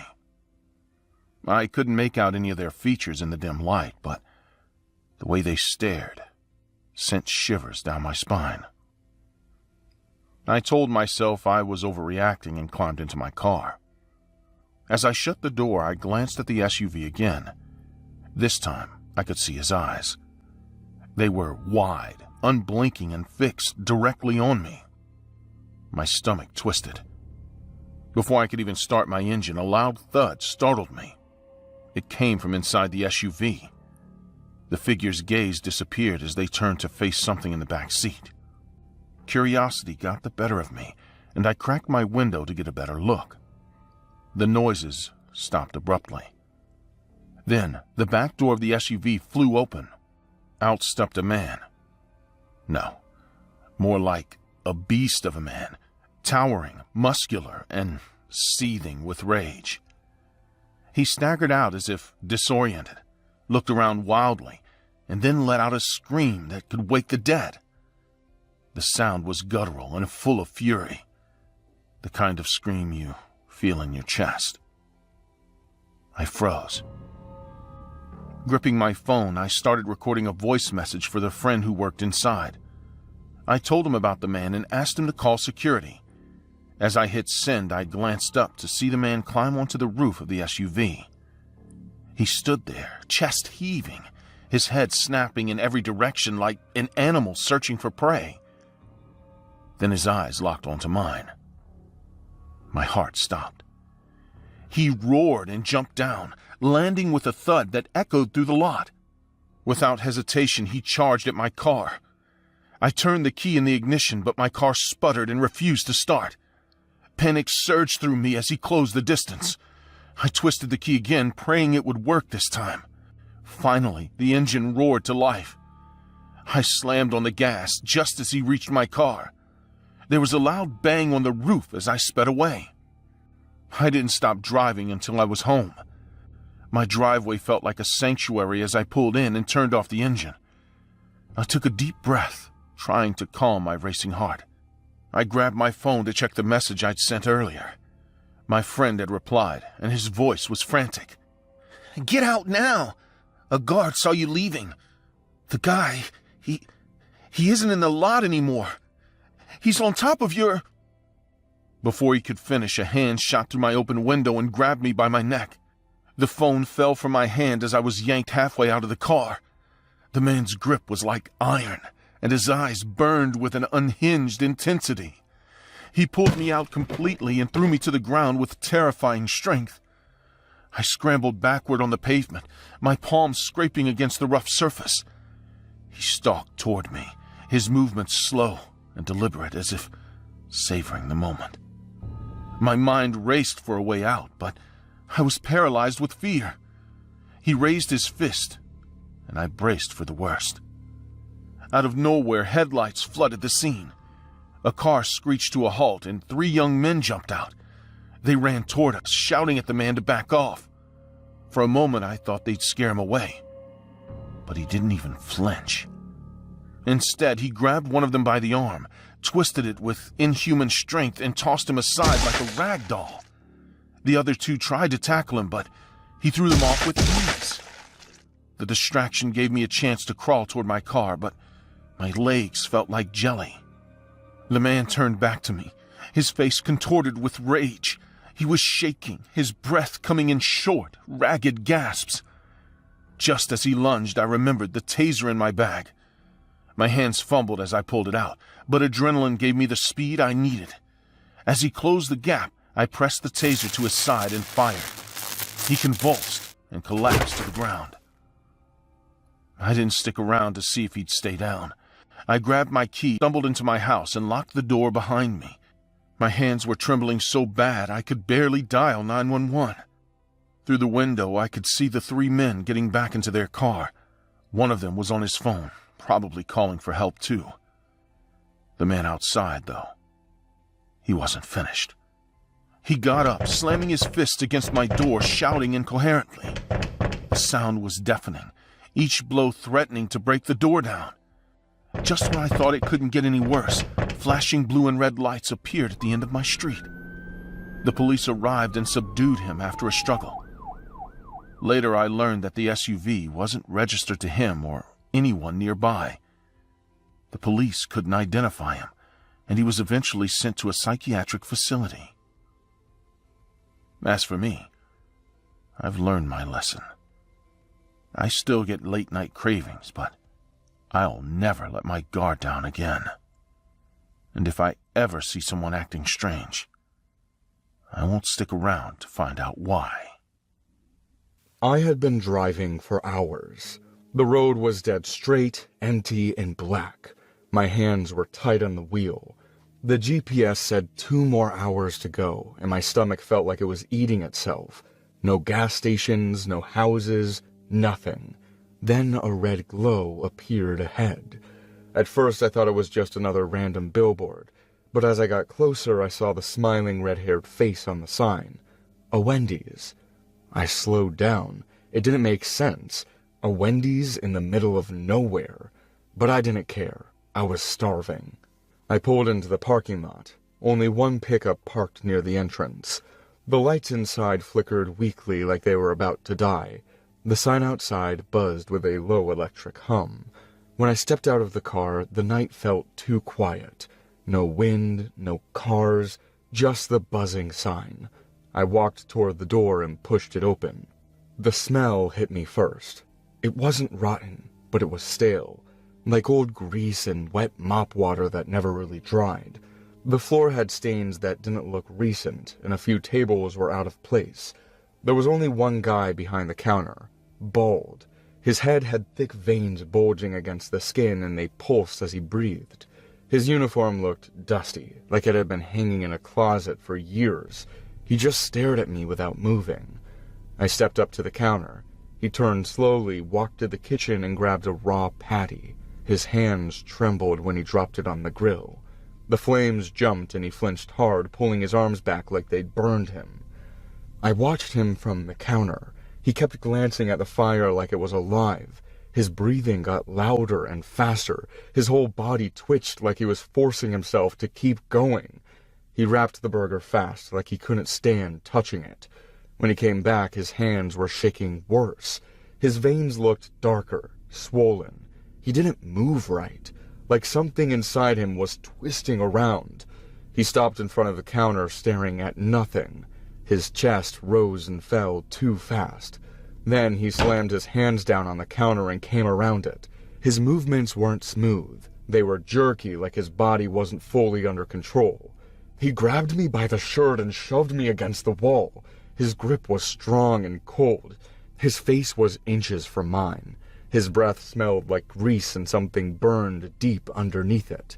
His eyes didn't focus on me. They stared at something behind me, something I couldn't see. His jaw locked. His body shook. His breath came out in short bursts. I could feel the heat of his skin against mine, but his hands were ice cold. He kept holding me for a few seconds, breathing hard.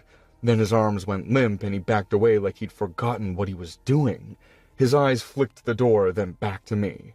"You need to leave, right now! It's starting again! This place will be on fire soon!"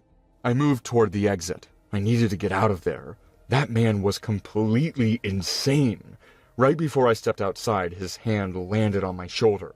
His grip was stiff, like he was forcing it. I turned. His face was pale, stretched, his lips trembling. He held out the wrapped burger toward me. His eyes were locked on mine. I didn't want it, but I took it. He didn't move after that. I walked fast to my car, threw the burger in the passenger seat, and started the engine. My hands were shaking. I didn't even look back. The first scream came as I shifted into drive. It was loud and sharp, tearing through the night. It froze me for a second. Then another scream, louder. I turned my head.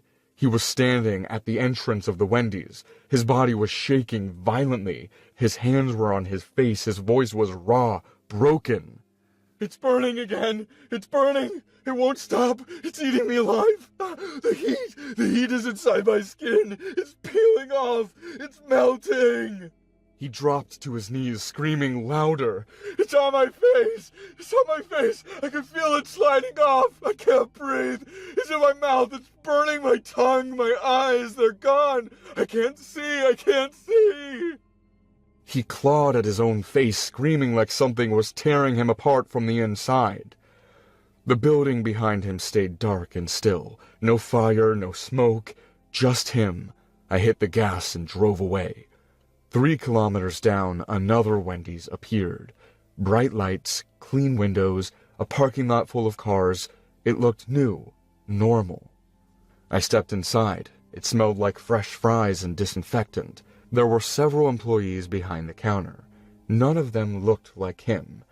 I told them what I saw, the empty building, the bald guy, the screams. They stared at me like I was talking about something that shouldn't exist. One of them said the old Wendy's burned down years ago. One worker didn't make it out. He screamed until the roof collapsed. Everyone who worked there that night remembered his voice. I didn't say anything else. I left. I drove back down the hallway. No sign, no flickering lights, no building, just the burned foundation of a place that had died a long time ago. Black concrete, melted steel, weeds creeping out of the cracks. I got out of the car. No humming, no sound at all. The air was still. The smell of ash clung to the ground, faint, but real. I got back in the car. That's when I saw it. On the passenger seat, the burger. The bun was cracked and dry. The meat inside was black, slimy, and reeked like rotting flesh. I opened the window and threw it out. It hit the ground with a heavy, wet slap. I slammed the gas pedal and didn't look back. I never drove down that highway again. My name is Craig, and I never thought selling knives online could put my life and my family in danger. I was just a small seller on Amazon, moving boxes of kitchen knives from a supplier to customers who wanted something affordable. It was routine, boring, and safe, or at least I believed it was. Most buyers left no feedback at all, and the few that did usually mentioned shipping times or packaging quality. I thought the worst problem I would ever face was a lost package or a return request. Things changed when I received a review unlike any I had seen before. It wasn't about customer service or the sharpness of the blade for cooking. The buyer complained that the knife bent when he tested it on thicker material. The wording was cold, calculated, and far too specific. His username was cut deep enough, and something about it froze me. He didn't ask for a replacement, didn't even want a refund. He just stated that the knife failed and he would be in touch. At first, I tried to dismiss it as some twisted joke, but then I started noticing little changes around my home. Packages delivered to my porch were cut open and resealed, not stolen, just violated. The seams of the cardboard were cleanly sliced, not torn by hand. My wife Claire thought it was porch pirates trying to scare us off, but nothing was missing. It wasn't theft, it was a warning. The silence of those nights made me restless. I heard gravel crunch outside my window, heavy steps that stopped and stayed for too long. When I opened the blinds, there was never anyone there. I wanted to believe I was imagining it. Deep down, I knew I wasn't. The real message arrived in a package that wasn't from Amazon. There was no return label, no tape from a warehouse, just a plain box left directly on my porch. Inside was one of the very knives I had shipped weeks earlier, but this was no longer clean. The blade was bent and the metal stained with something dark that had dried into thick streaks. The wooden handle was cracked, like it had been smashed against something unyielding. Alongside it was a note written in rushed, blocky handwriting. It read, "Not deep enough. Refund not accepted. Talking soon." I kept that knife hidden in the garage, unable to throw it away, but terrified of leaving it in the house. Claire asked about the box, but I lied, saying it was a return. I could feel something spiraling out of control, and admitting it out loud would make it real. The next few nights were worse. Our dog barked at the same corner of the yard until it lost its voice, and every time I stepped outside, I felt watched. I began locking every door twice, keeping lights on in every room, but none of it mattered. The fear wasn't outside anymore. It had followed me into every corner of the house. When I checked my Amazon seller account, I found a new message. Short, blunt, and terrifying in its simplicity. Face to face, soon. It happened on a Wednesday night. Claire was upstairs folding laundry while I finished some shipping labels in the kitchen. A knock rattled the front door, so forceful it shook the frame.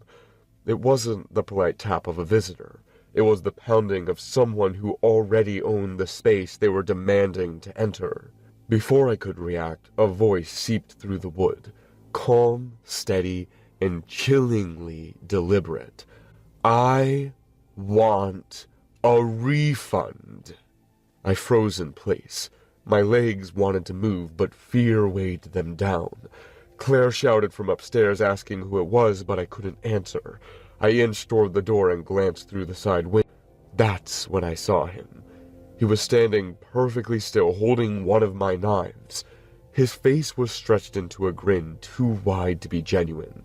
His eyes opened too far, unblinking, scanning the house like he had been living in it already. He tapped the blade against his thigh with a rhythm, like a metronome counting down. I shut the blinds in panic, but the pounding grew louder. Then, silence. For one brief second I thought maybe he left. The sound of shattering glass ripped that thought away as the kitchen window exploded inward. He climbed through with terrifying speed, landing on the floor like he had rehearsed it.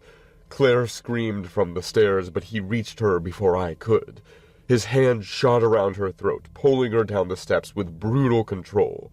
The dull blade pressed against her face, dragging just enough to leave a faint line without drawing blood.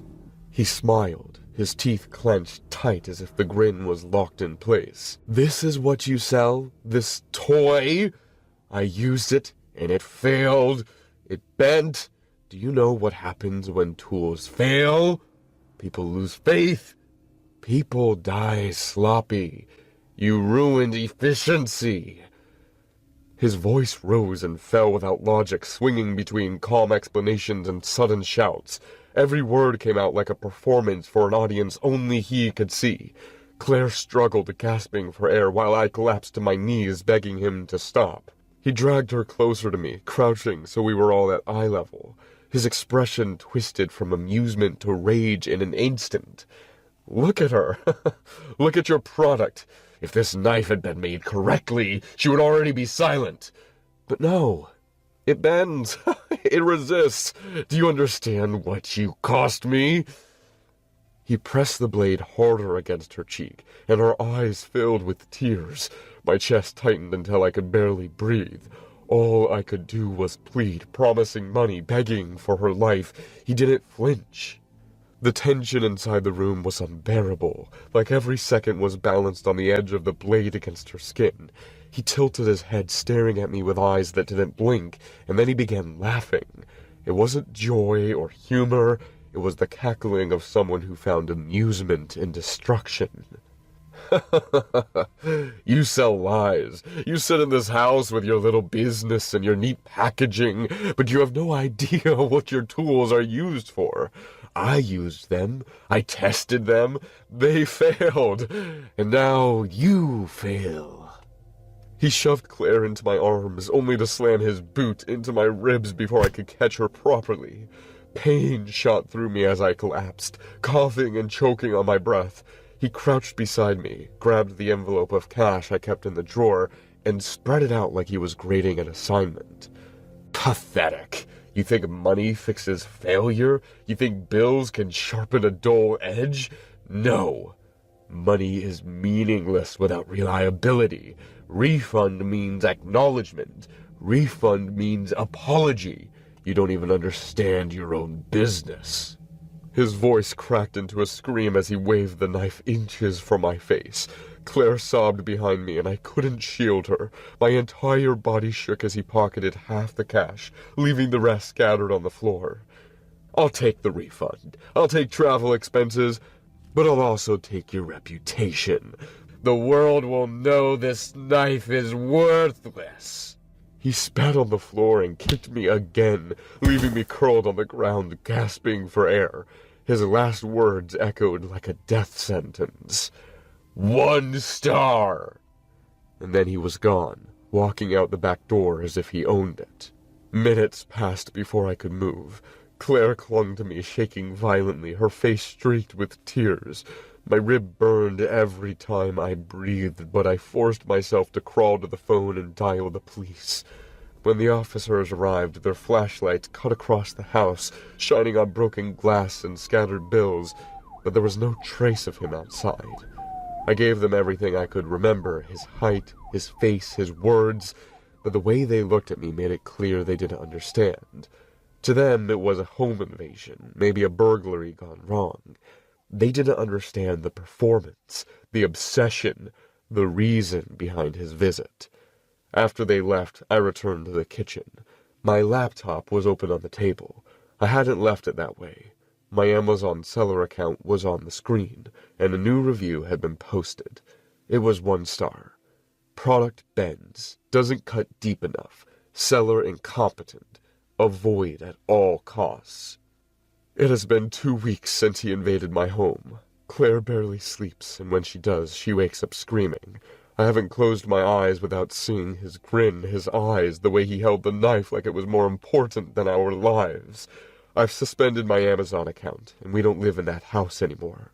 We don't even go near that place, and we never will. This story is based on the case of Todd Kohlhepp, a serial killer and sex offender known for using his Amazon account to leave sinister and disturbing reviews on products he purchased, many of which were related to his crimes. In 2016, police arrested him after discovering a woman chained in a metal container on his property in South Carolina. Upon investigation, it was revealed that Kohlhepp had murdered 7 people between 2003 and 2016. He appeared to be a successful man. He worked as a real estate agent and had a degree in business. However, he had a criminal record dating back to his youth for sexual assault. He was sentenced to 7 life sentences without the possibility of parole.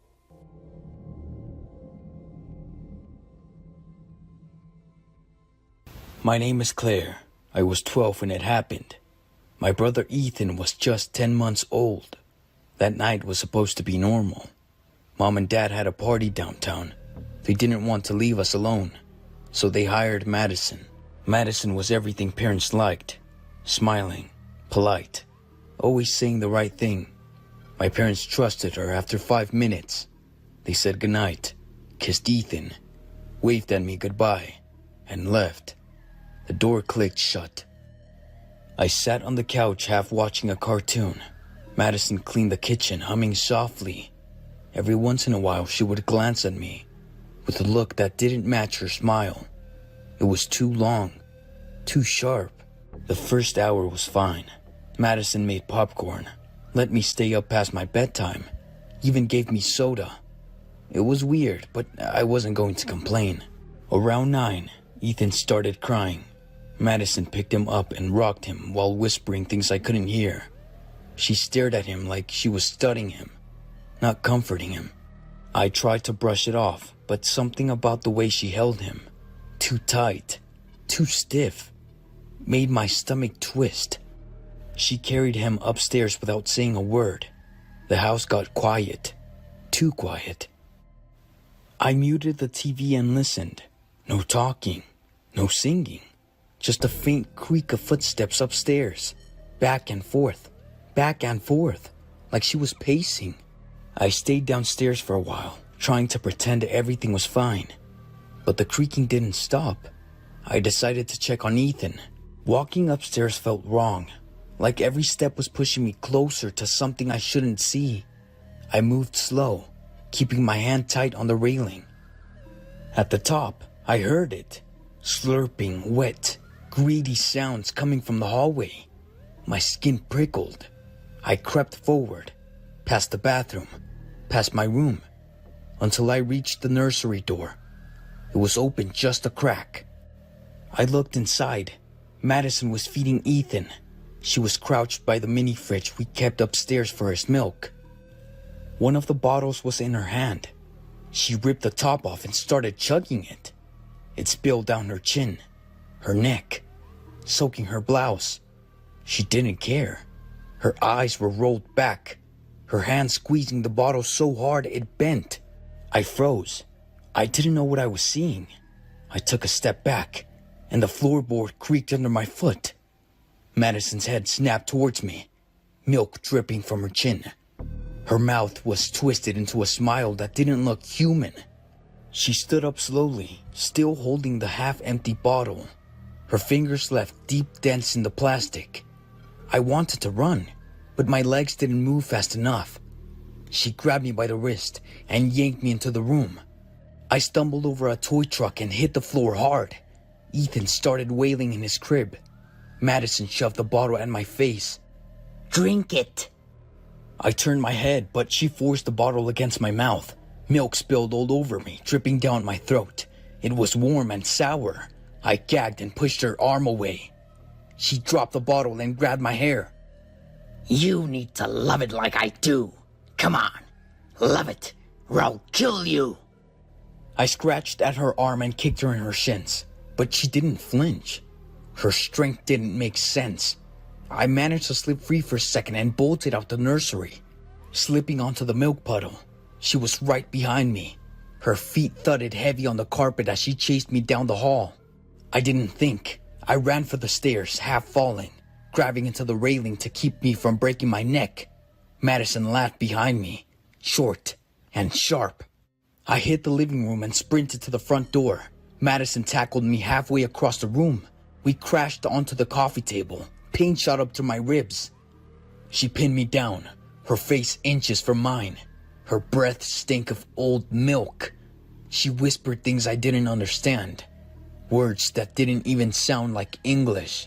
I kneed her stomach and rolled away. She grabbed my ankle, her nails digging into my skin. But I kicked free and I scrambled to my feet. Without knowing, I ran outside, barefoot. Cold gravel cutting into my feet. But I didn't care. Madison followed, stumbling. Her blouse soaked and clinging onto her like a second skin. The neighbors were outside, walking their dog. They stopped when they saw us. Madison lunged at me again, but Mr. Grant, the neighbor, stepped between us. He grabbed Madison's arm. She trashed and screamed, foaming at the mouth. Mrs. Grant picked me up and pulled me to their porch. Mr. Grant wrestled Madison to the ground. She bit and scratched, trying to break free. Her screams didn't sound like a person anymore. They sounded like something else. The police arrived faster than I expected. Flashing lights filled the street. Madison didn't even fight when they cuffed her. She just smiled, milk dropping from her chin, eyes wide and empty. I sat on the porch wrapped in a blanket. Ethan was safe, still crying but untouched. Mom and Dad arrived minutes later, faces white with panic. The police didn't explain much. They just said Madison was being taken somewhere secure. I heard words like obsessive behavior and psychotic break. I didn't care. I just wanted her gone. They told me later that Madison had been fired from her last job for stealing milk from a family's fridge. She had a record, but nothing serious enough to stop her from working again. Until now. We moved a month later. New house, new city. Mom and Dad still blame themselves. I don't. They couldn't have known. Monsters don't always look like monsters. Sometimes they smile, say please and thank you, and act like the perfect babysitter. Until the night that they show you who they really are. I still can't drink milk without wanting to puke. And I don't trust anyone who smiles too much. I moved to Sacramento because I had nowhere else to go. After getting fired from my job in Reno, I took whatever I could find. Ended up sleeping in a little apartment behind a liquor store. Working nights loading crates at a warehouse near Arden Way. I didn't talk to anyone. Didn't want to. I just needed to make it through the month. Most nights after work, I'd walk a few blocks to clear my head. I'd stay in the quieter areas. Places where cops didn't patrol unless they had to. That's how I found Eleanor Avenue. Just a street like any other. Quiet, empty, but the houses were weird, like people had left without packing. I passed a place near the corner, number 3241. Its front door was wide open, swinging slightly like someone had kicked it in or forgotten. The porch light was on, but no one was around. I almost kept walking. Then I saw something inside, a shape on the floor, like someone had collapsed. I stopped and stared. No movement, no sound. I stepped to the door slowly. The shape wasn't moving. From where I stood, it looked like a woman. Her arms were at strange angles. Her clothes were stained. I didn't think about calling the cops. I walked inside, and from that moment on, everything went to hell. The woman was dead. Her skin had that dry look. It had been there sitting for too long. Her jaw hung open, eyes wide. I stared for too long. I know that now. But something upstairs snapped me out of it. A footstep, then another. At first, I thought someone else had found the body and was calling for help. But whoever was up there wasn't moving like that. He walked slow, steady, one step at a time, pacing like they were thinking. I didn't call out. I just listened, breathing through my teeth, frozen in place. The stairs creaked. Whatever was up there knew I was down here. There was a pause. Then I heard a voice, not loud, almost like they were talking to itself. Not again. My blood. So dirty. So dirty. The voice didn't sound angry. It sounded scared. But there was something off. Too calm. Too quiet. I stepped back towards the door, but it slammed shut on its own. Not all the way, just enough to hear the click. I turned and I saw him. He looked sick, pale, eyes sunken like he hadn't slept in weeks. His clothes were stained, old. He held a knife like it wasn't a weapon, like it was just a part of him. And he smiled. Not a grin, just the kind of smile that people give to you when they don't understand what's happening. Hey man, you okay? Did the man that did this escape? You're poisoned too. They're playing with you, manipulating you. But it doesn't work on me anymore. I didn't speak. I didn't move. He tilted his head like a dog trying to read your thoughts. Then he started walking down the stairs, one slow step at a time. I backed away until I bumped into the dead woman's legs. He saw that and stopped mid-step. I tried to help her. She bled wrong. It smelled like plastic. That's when I realized he was the one who did this. So I bolted. I pushed past the body, ran towards the back of the house, but everything was blocked. Furniture stacked to the ceiling, closets nailed shut. The back door was chained. I could hear his bare feet slapping the stairs behind me. I ran to the kitchen, opened every drawer looking for anything that I could use to defend myself. The only thing I found was a broken chair leg. I grabbed it and I turned around just in time to see him walking through the doorway, still smiling. He walked like he had all the time in the world. I swung the chair leg, hit his shoulder hard, but he didn't even flinch. He muttered something about his blood being different now, that they couldn't track him anymore, that he had finally sealed the entry points. He came at me with a knife, not fast, just steady. I dodged and knocked over a table, grabbed a glass and smashed it against his head. He blinked, but he didn't stop. Blood dripped from his cheek, and he laughed. It's not mine, it's theirs. I'm clean inside. I need this blood, you do understand, right? I ducked under his arm and ran back to the front, tried the door, still locked. I turned around and he was already standing there, like he hadn't moved, just appeared. His chest rose and felt like he was breathing through a straw. You smell like copper. They did something to your brain. I charged at him, hit him hard in the ribs. We both went down. He dropped the knife and I kicked it away, but he grabbed my leg and bit down on my calf hard. I screamed and punched him in the temple until he let go. I crawled towards the door, dragging my leg, but he got up slowly, wiped his mouth with his sleeve. He looked almost sad, like I had betrayed him. The moment stretched. He wasn't chasing me now, just watching, breathing hard, mumbling things I couldn't understand. I dragged myself up and ran upstairs. It was a mistake, but I needed distance. I needed a way out. Every door up there was sealed except one, a bedroom. I went inside and slammed it shut behind me, pushed the desk in front of it. The room was disgusting, the bed soaked in old blood. The walls covered in paper, scribbles, drawings, newspaper clippings, all about blood, organs, diagrams of veins. I looked out the window, too high to jump. The streets below were empty, no cars, no lights. Then I heard him outside the door. You are like them! You are like them! You filthy liar! I will feast in your dirty blood! The door shuddered. He started slamming his body against it. I searched the room for something, anything. Found a metal lamp, unplugged it and held it like a bat. The desk cracked. His hand reached in first, then the knife. I hit him in the wrist. He screamed, pulled back. Blood sprayed the wall, but he didn't fall. I grabbed one of the wooden slats from the broken bed frame and jammed it through the door, just enough to edge it shut, for now. I couldn't stay. I opened the closet and found a crawl space, dark, narrow. It led into the attic. I pulled myself inside, dragging my bleeding leg, and started crawling. Behind me, I heard the bedroom door splinter.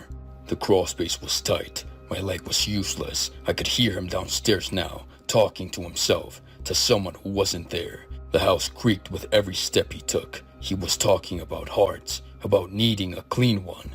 I searched the attic and found a small hatch, pushed it open and saw the roof. Cold wind hit my face. I crawled out and stood up, shaky. The street below looked closer. I lowered myself as far as I could and I dropped.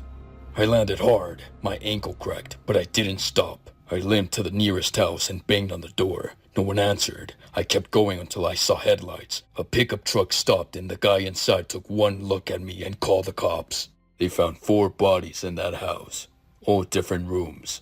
Some had been drained of blood. One had her organs missing. The man inside, Richard Chase, was arrested the next day. He didn't resist. He told them he was trying to protect people from them. He never thought he was doing anything wrong. He thought he was saving people. The papers called him the Vampire of Sacramento. Said he drank blood to keep his heart from shrinking. Said he believed Nazis were turning his stomach to dust while manipulating other people's minds. The story is based on Richard Trenton Chase, known as the Vampire of Sacramento.